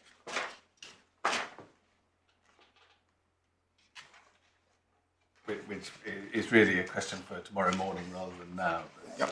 But, thank you, Marlon, for drawing that to my attention. Beginning to look as though you may not have much to say tomorrow morning. Things On this point. But all findings of fact can be set aside if you can show that the judge below hasn't taken account of uncontroverted evidence. Yeah. Yes, or misunderstood evidence, or... Yeah. Up to a point, I think. No, Justice Lewison was saying rationally insupportable. I agree. Findings of fact. I agree, but I also think you can set it aside if the evidence of itself, for example, either wasn't. Yeah, and I'll do it tomorrow when I'm less tired. But why I referred you to Bapio was that simply saying there's a legitimate expectation to carry on consulting. It's not sort of a broad you can't just sort of say that in the general terms. You need to, the court needs to define with clarity what it is, the obligation to consult in relation to what. And as you've seen in terms of the considerations at 46, 47, yeah, when, where, with who, those sort of points. And if the Home Office, I mean, from the Home Office perspective, you take back and you read this, they take a step back and they're trying to work out, well, what have we promised? What are we held to have promised? And what do we need to do when we go forwards? Based on the evidence before the judge, that's impossible to say. We say that's another reason, just out of fairness to the Secretary of State, that if he's going to be held to a promise, or she needs to know what the promise was for. And then I've obviously got literally 5 points to make in terms of academic points. Yeah. Hang on 1 second. Yep, thank you. So if I rattle through them, the reason this isn't academic from the Secretary of State's perspective is there's a finding the Secretary of State's acted unlawfully. So that's not enough by itself, is it? If it's acted unlawfully in the past about a policy that no longer has any application, that doesn't entitle you automatically to have a. Does it? I mean, in my submission, my lord, if you look at the cases, they are the ones relied on are permission applications. So you haven't yet got the decision, and then but there is one case where the Court of Appeal does say that it's no longer that it is academic and doesn't consider the appeal. But in that case, although the claimant lost in front of the judge, he'd since received the £15 a week he needed. So whilst there was an adverse finding from the judge in terms of his claim, what you don't have is a case where the Secretary of State has been held to have acted unlawfully and got permission to appeal, and is then said, no, you are stuck with that finding of illegality. Okay, well, we got the point, yep. Are there any claims being brought? Yes, they are. Is that your second point? Yes. Yes, because speaking for myself, that struck me as the strong point. I was just just warming up, because that is mentioned, but it's mentioned in your statement in a single sentence. Yeah, as a theoretical possibility. It's for real, is it? Yeah. Well, and I think I mentioned with it, perhaps that there's that on the website, certainly in terms of Doughty Street, there's an invitation to bring claims of that. So you're allowed to do that. It's in a. Okay. So right. Sorry, we're getting a bit conversational about this. So your second point is. There are claims. Yeah, well, there's certainly, if there aren't, and I'll confirm this, but there is certainly a risk of claims. Okay, there's a risk of claims. Yeah. And then, third point is, even if we succeed on the consultation point, if we don't succeed on the other ground, we're still left with having acted unlawfully.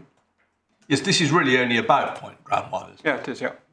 But I mean, just in terms of what we achieve through the latter ground, it's effectively denying us. No, quite. No. Sorry. We have obviously an assessment of the statutory guidance and the other policies, including this concept of de minimis, has potential wider repercussions. And with respect to my lord, the Secretary of State, well, for example, in this appeal, every single aspect of the decision that we haven't put in issue in the summary grounds, the skeleton argument, what is said is, well, we don't take issue with what's in the judgment. And if we don't appeal this judgment, then the analysis in that judgment, they'll say, well, the Secretary didn't appeal it. The Secretary accepts that analysis, and it can be applied going forwards. Well, it's a very fact-specific. Well, is that right, my lord? Because it all turns on what's meant by available and available when. Well, my lord, we would obviously submit that really it turns on because of the absence of any reference to any clear term in the summary grounds other than available. That analysis of what the purpose of the statutory guidance is incorrect. Well, you see what the point is. And then the last point, my lord, is that the last 2 points is we have permission to appeal to run this point. Lord Justice Arnold and the reasons he gave rejecting it are compelling and haven't really been addressed. And although He said you could raise it again at the hearing. he did say, but you can see he was uncertain if you look at it as to whether, in fact, he had the power to effectively revoke permission. He did under 5218, I think. But sure, he knew he had the power. Whether it was appropriate. Anyway, it doesn't matter. No, yeah. and the last point is just in terms of any sort of comparison with zoo life. You know, zoo life is where Justice Silver effectively decides that something's academic, but nevertheless, as a sort of safety measure, goes on and considers it. But he says, well, that's obiter, and he does it on an obiter basis because he says there's no. Who says what's obiter? Look, I personally, I think this point you can take very shortly, and if we need to hear more about it, we'll do it in reply. Thank you very much for your patience. Okay, thank you very much. Now, Mr. McCulloch, whatever happens, you will have much less time than Mr. Payne, but yeah, that's in the nature of things, and I think you've still got plenty. But I think we should certainly get well into it this afternoon. My Lord, yes. What I was proposing in the time left this afternoon, I feel like the night watchman, but is to address three overarching points, the significant one of which is the architecture of the statutory scheme and the underlying policy documents to put the second opinion policy in its proper place. I appreciate that a considerable amount of time this morning was taken up on that, but it is in my submission important to appreciate. Well, don't worry, don't trail it. Right. You're going to do that? Yep. I'm going to do that. The first point I wanted to just reassure the court about was that we have given active consideration to the Lady Chief Justice's imprecation to share advocacy amongst the junior team, and to my regret have decided that this isn't an appropriate case for it. So fair enough. It's not a rule. You won't be having the benefit of their. There will be other occasions, as there have in the past, where we've heard from Ms. Liu. So yes. Yep. Good. My Lord, the next overarching point is in relation to the judge's judgment. In our submission, it is a clearly conscientious. So are you just trailing at this moment, or no? I'm moving on to. Okay, I've trailed the third point, and I'm doing the second. And the first was simply to explain that the court would only be hearing from me. Yep. Okay. So off we go. What's the point we're dealing with now? The point we're dealing with now is that, by way of general observation, the judgment of Mr. Justice Linden is clearly a comprehensive and thorough exposition of the evidence before him, and in relation to the legal tests that he formulated, it's not apparent that in relation to either of the grounds of challenge, his formulation of the law is criticised.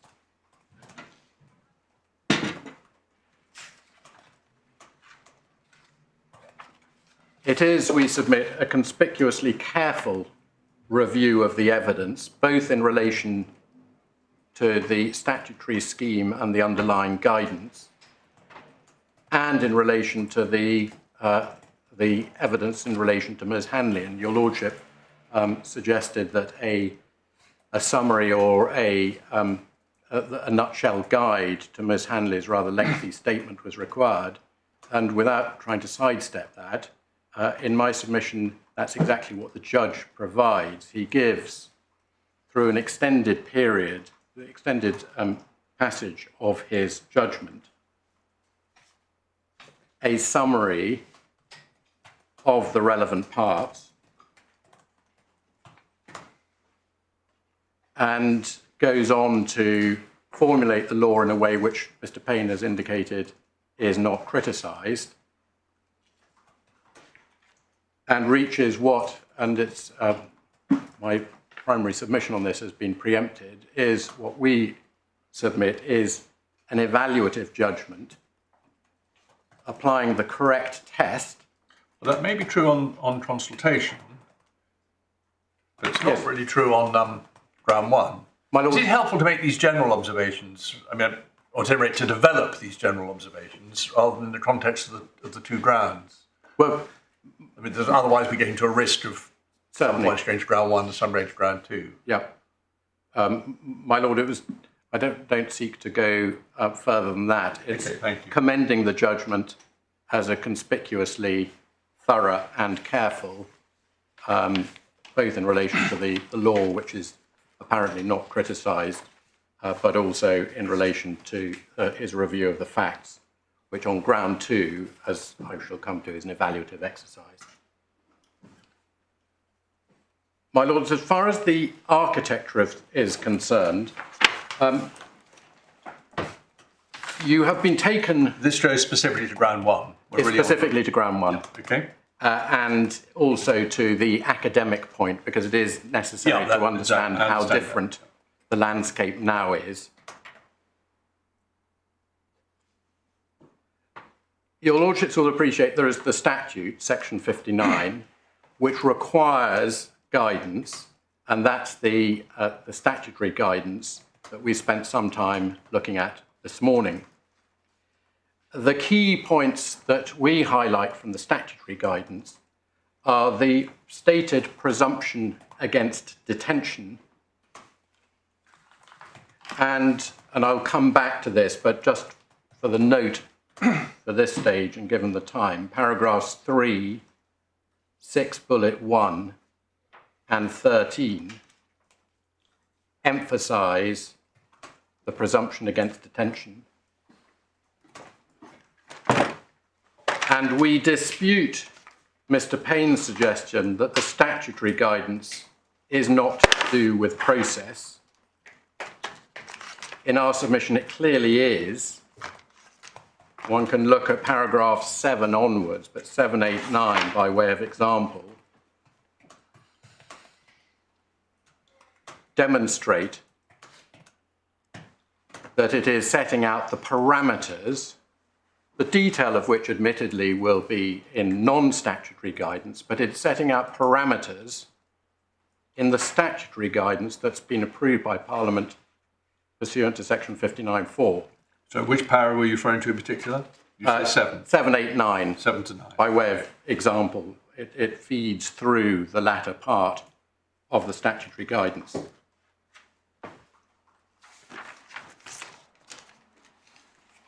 And in our submission, and I'm not sure that this is disputed, although Mr. Payne at various points said, well, this issue about available evidence wasn't part of the claimant's case. But if one turns to paragraph 19 of Mr. Justice Linden's judgment, one can see the crisp formulation of the exercise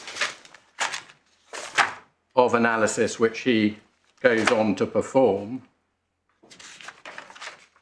And in the second sentence, says the core issue in this regard was whether, and Ms. Liu contended, the statutory guidance required the defendant to make a decision about the detention or continued detention of a person on the available evidence, or whether, as Ms. Anderson submitted, it permitted a decision on a person's risk level to be postponed pending further inquiries, including the seeking of a second opinion. And that really was the issue below in a nutshell in relation to the statutory guidance point and its significance and the consistency of this new second opinion policy, whether it was consistent with the statutory guidance to allow a postponement of the decision on the available evidence. So it clearly was exactly what Mr. Justice Linden was faced with and exactly what he resolved. It's somewhat cumbersome going to the original documents, although of course there is no alternative, but I would respectfully commend Mr. Justice Linden's review of the architecture which follows the statutory guidance. He, from paragraph 19 onwards, highlights the key features and as we see it, no criticism is made, nor is there identified to be a significant omission from what he highlights from the statutory guidance. And then importantly, in terms of understanding the position, it is logically necessary then to consider the caseworker guidance before, and this with respect to Mr. Payne was not the order the court was taken to, and in our submission makes much more difficult a proper appreciation of the impact of the second opinion policy if you don't understand the mechanics of the underlying policies against which it operates.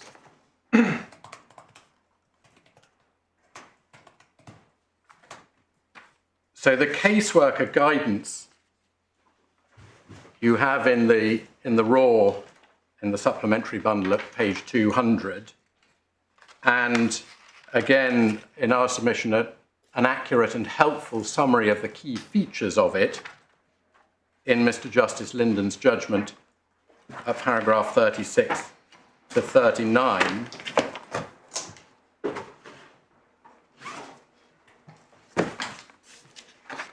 But the key point to appreciate is that caseworkers have detailed guidance in relation to MLRs that are submitted on behalf of those in detention.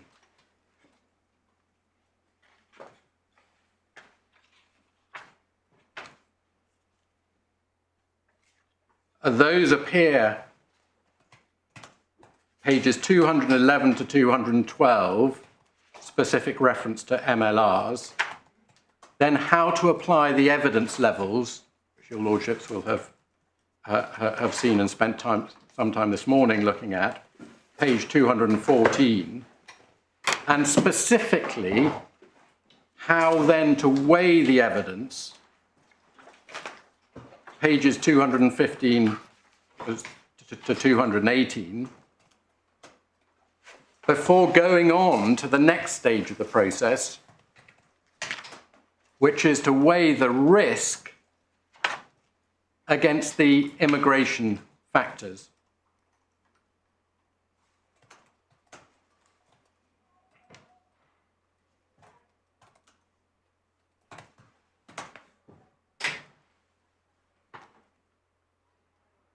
And that detailed process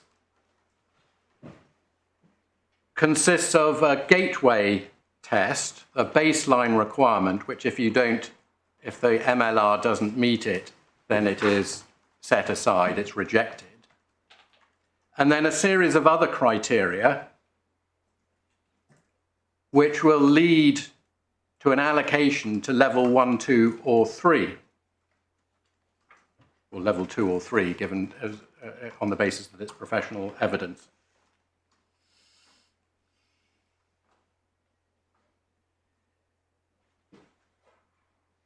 So the system routinely provides for and envisages caseworkers assessing MLRs without a second opinion.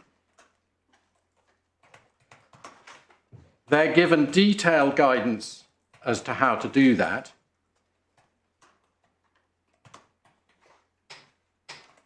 And we resist the suggestion made on behalf of the Secretary of State that the second opinion policy is a necessary enhancement to enable non-medically qualified caseworkers properly to evaluate MLRs that are submitted. Well, that's not a matter for us, though, is it? It's not. But it is, it's part of the packaging of the Secretary of State's appeal on this point.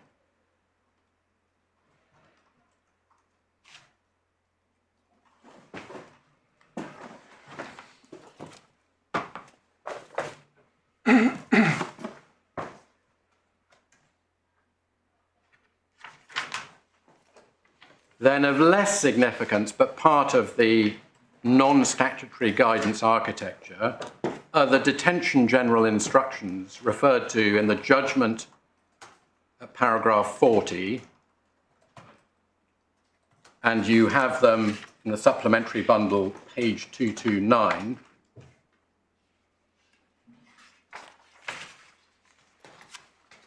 Which provide for reviews of detention and the basis of authorization of detention.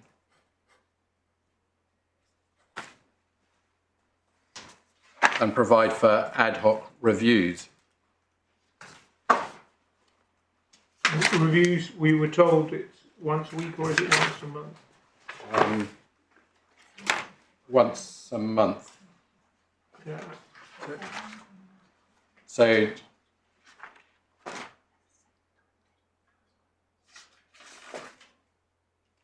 yes, we don't get it from paragraph 40, but I'm told from behind that it's once a month with the provision for ad hoc reviews. That was my. In addition. It's once a month if you're a foreign national, otherwise Yeah. it's... Oh, sorry, criminal national, not foreign national. Otherwise it's more... So there may not be a one single answer Right. to that. Sorry, and it's not relevant to the legal point.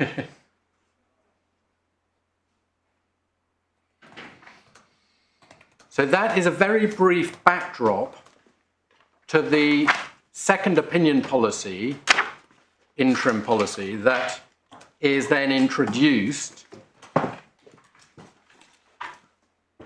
And again, doing this by reference to for convenience, to the judgment, and because no criticism appears to be made of this review, paragraph 41 onwards, you know by now that in the raw, it's at page page.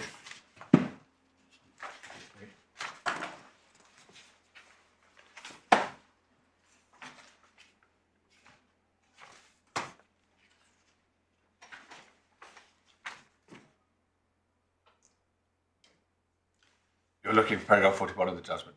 Yes. Page 93. Yes, thank you. And then page 301 in the core bundle for the guidance itself. Sorry, page 295. If we could please look at page 297, which is the introductory page.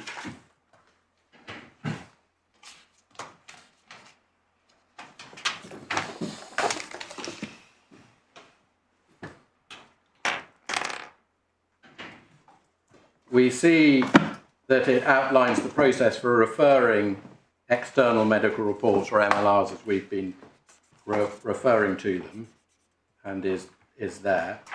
And then turn on to page 299.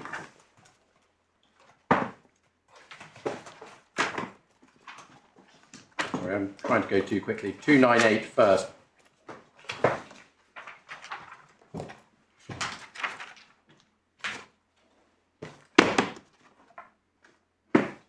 Which, in the introduction, makes it clear that the AAR policy guidance, so that's the caseworker guidance, contains a set of quality standards, which I've referred to, you've seen this morning, with which to evaluate external medical reports as evidence of vulnerability, designed to work in conjunction with the standards and introduce an additional clinical input to assist decision-making for those who may be vulnerable in immigration detention.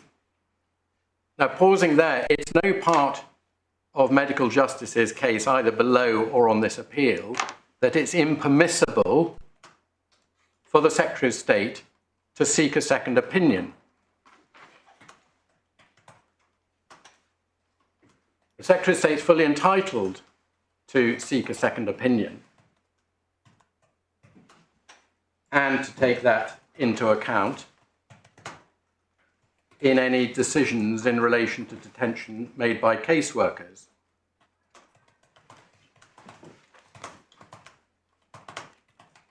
The problem and inconsistency, as we submit and was found by the judge,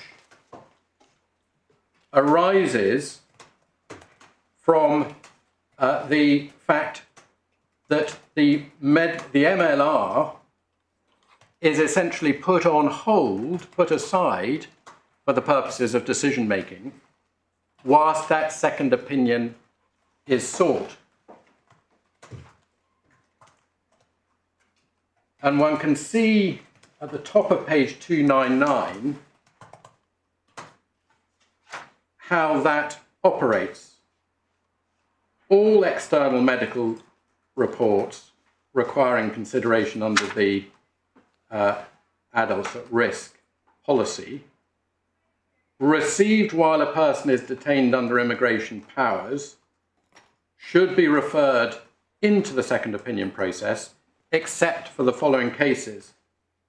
And you've seen those exceptions: decision already made to release, removal imminent in the next 10 working days at the time the report is received, and then of some significance in relation to the timing point, with it being recognised there that that would be insufficient time to complete the process before removal action takes place. And the court will have seen the discussion within the judgment as to the maximum periods of time allowed for each stage under the process, calculated to be up to 18 working days, and as the judge recorded the submission, and I don't think was challenged, that in terms of calendar days, that can be significantly longer. Mr. Payne says, oh, well, that's just if you extend things to the very limit, but it can be done more quickly. But one sees here that it's acknowledged on the face of the policy that 10 working days is too short for the policy realistically to be activated in terms of getting a second opinion to be considered. And then the third one is that the external medical report has already been rejected on the basis it doesn't meet the baseline standard. And the court will recall that's the gateway. If it's not by a suitable regulated healthcare professional, then it doesn't enter the arena. So the upshot of that is that the MLRs that could be assessed by a caseworker as meeting level 3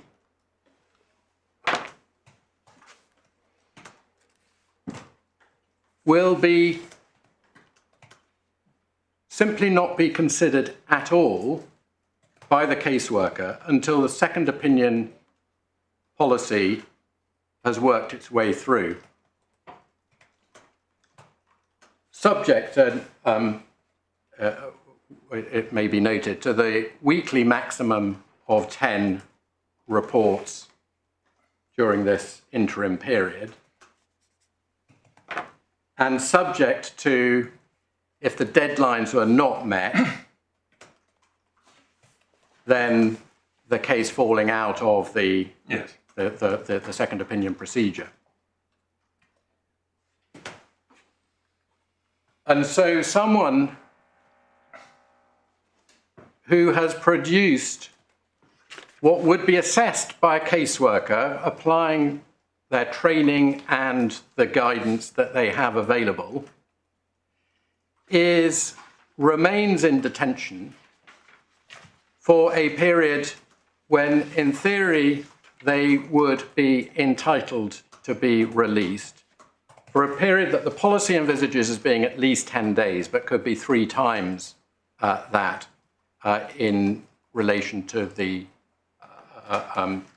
deadlines that are set, quite tight deadlines, it's conceded.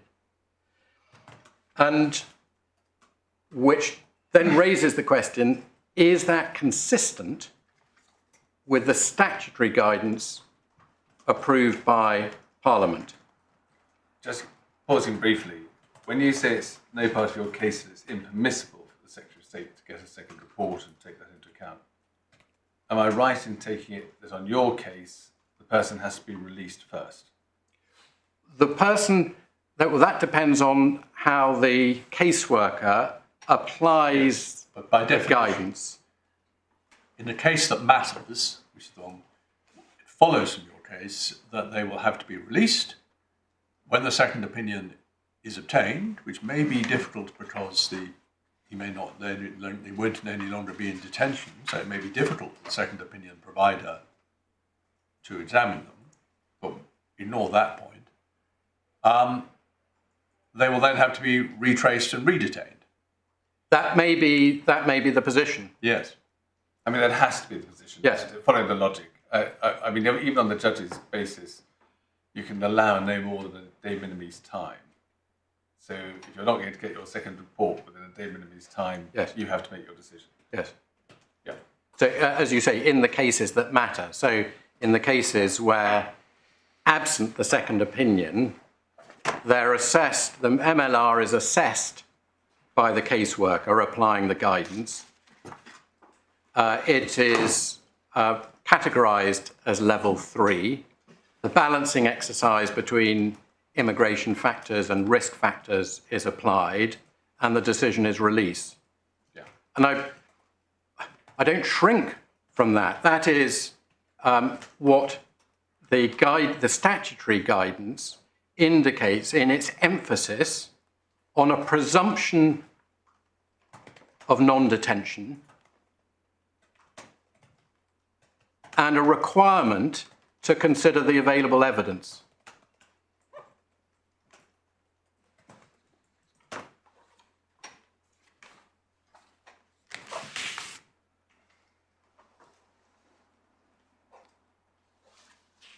And where the Secretary of State, in this hypothetical example of someone who has been released, a second opinion comes and there is a reconsideration based on the second opinion and the decision is altered, then yes, it will require redetention. But that's something which can apply under the system in any event, which expressly caters for reconsiderations, including, as you saw this morning, where there is a tribunal determination that's relevant to credibility. And that relevance to credibility can be either in relation to the individual's credibility or the professional who has produced the MLR. So there's nothing inconsistent with the concept of a decision to release being made and then situation changes, whether it's a second opinion, whether there's a tribunal decision that impacts on the caseworker's assessment, and redetention is the outcome. Mr. Sorry, go on. Yeah. Mr. Payne rather suggested in his submissions that the reconsideration, if you were getting the tribunal decision to say that this person alleged he was a victim of torture, I've heard him, I don't believe it, and the medical evidence is all based on that with no evidence of scarring, etc. Rather suggested that the person might be in detention pending that review. You seem to suggest that they would get released and then put back in detention. Well, if the tribunal has made a bail decision, then that supervenes, evidently. Well, let's ignore that. So the decision is made by the caseworker, they can't be detained any longer. Because they have a medical report which suggests he's been the victim of torture. Yes. And they're released. Then a week, a month, 6 months later, an associated tribunal decision finds that the evidence of torture was fabricated and that the report, make it as difficult as possible, the same report was unreliable. Yep. Then you redetain. Yes. That's your point. And that's inherent in the system. If you can find it. it's not. I think freeze frame was the phrase used this morning. It's only freeze frame to the extent that you're making a decision on the available evidence at the time, but that's not a decision that is cast in stone from. No. But the paradigm case we're dealing with is initial detention, or an initial decision to detain. Well, as was explained by Mr. Payne, usually the MLR will come in at a point after that because it's not available immediately. So there's initial detention. Yes, I see. And then there's the MLR. Then under the ordinary process, MLR, first of all, has to clear the baseline requirement. Then it gets evaluated. And then there's the balancing between the risk and the immigration factors. And the decision is... We may have to explore this more tomorrow. It's quite a tricky area, and it's for nearly 4:30. You, I hope, are comfortable. I think you ought to be comfortable that you will finish in time and in time to leave Mr. Payne a reasonable amount of time for a reply. I appreciate he's had much longer, as I say, but that means there's a lot we didn't have to learn again. My Lord, yes, I will. I'm going as quickly as I can, and we'll continue to... Well, you'll have to go as quickly as you'll have to cut your place with cloth according to the available time. So I don't think that would be difficult. Good. 10:30 tomorrow.